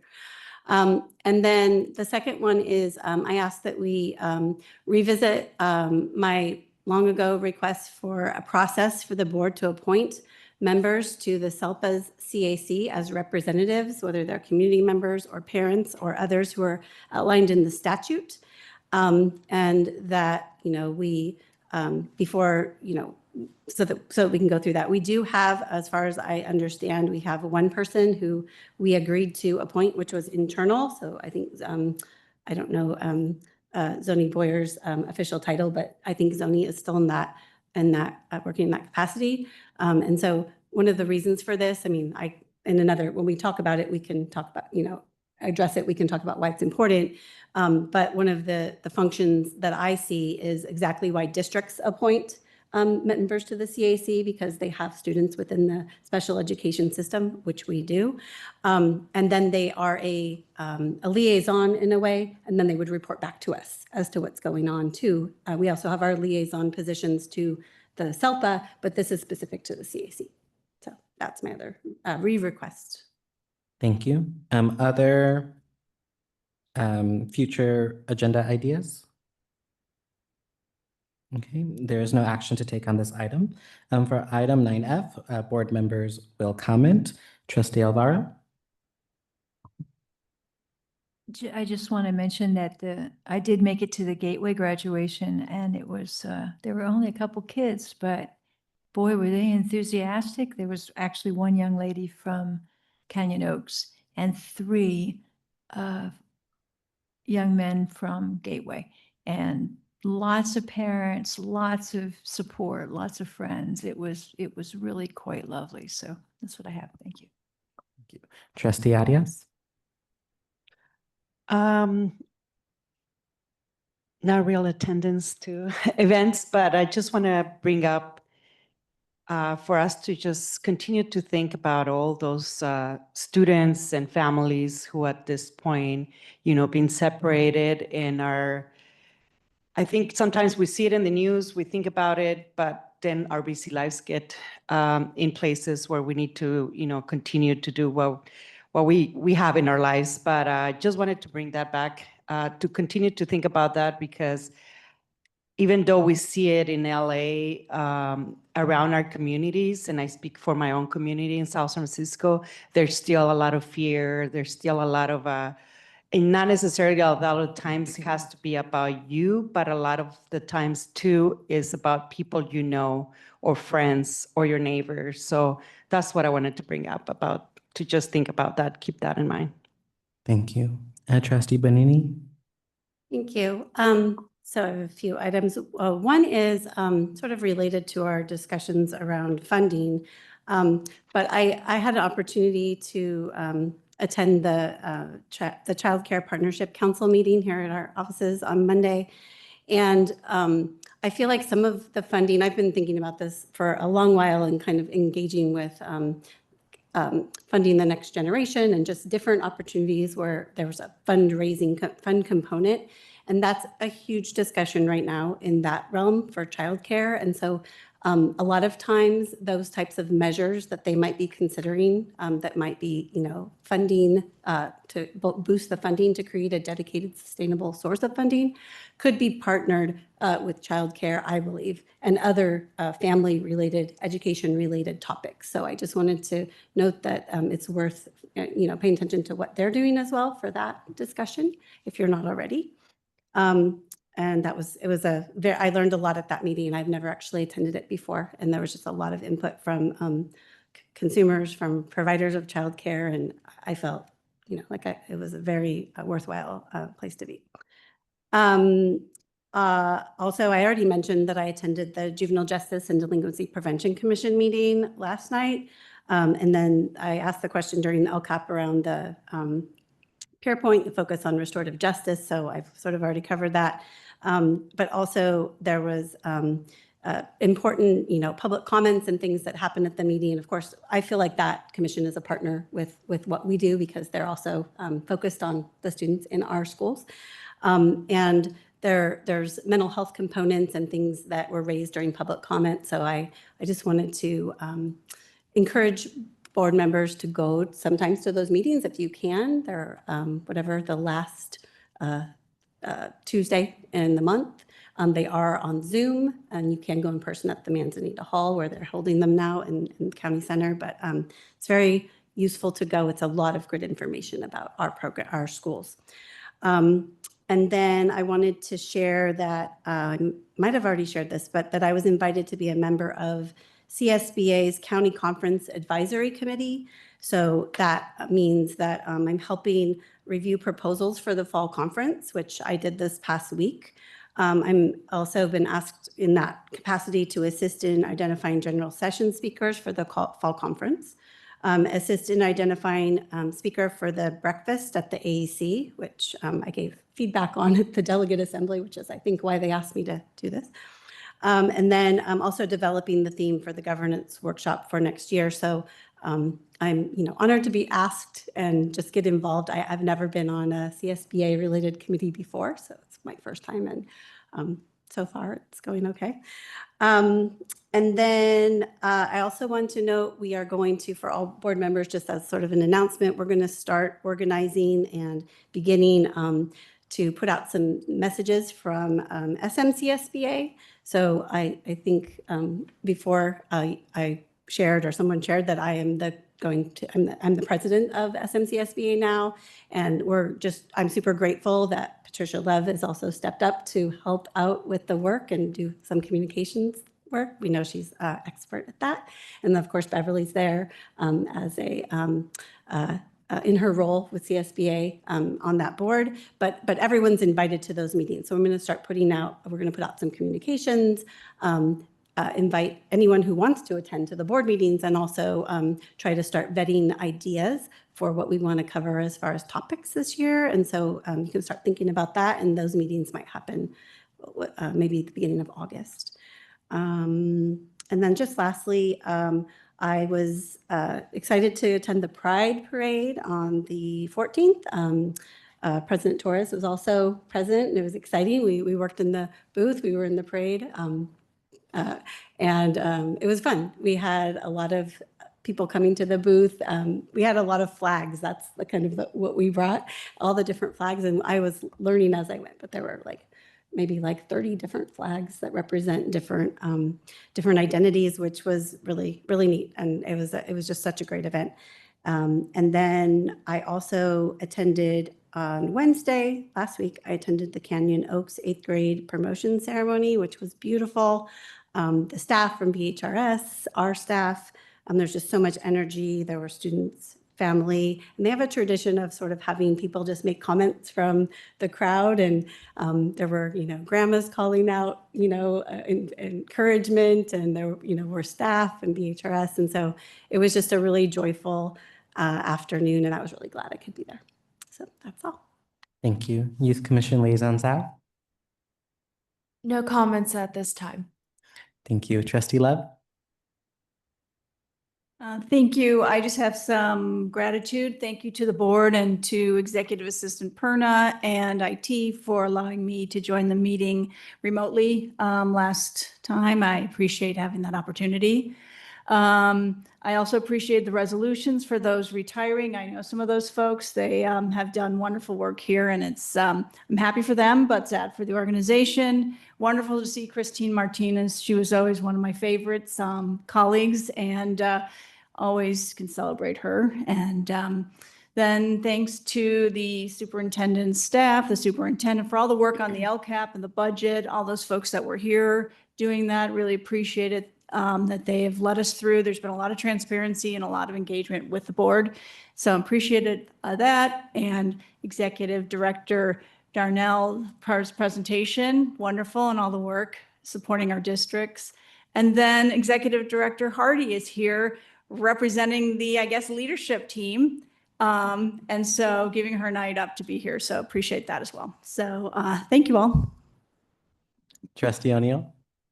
I was watching the news today, and I thought it was very, very sad, and a commentary in our times to see people in wheelchairs having their hands restrained by the Capitol Police for protesting Medicare cuts. A guy in a wheelchair in handcuffs is not what America is. Thank you. Vice President Gerard?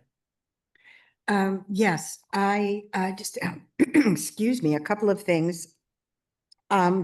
And I did attend the meeting Monday night, and it was the first one I was able to attend for the school funding, and it was very, very interesting.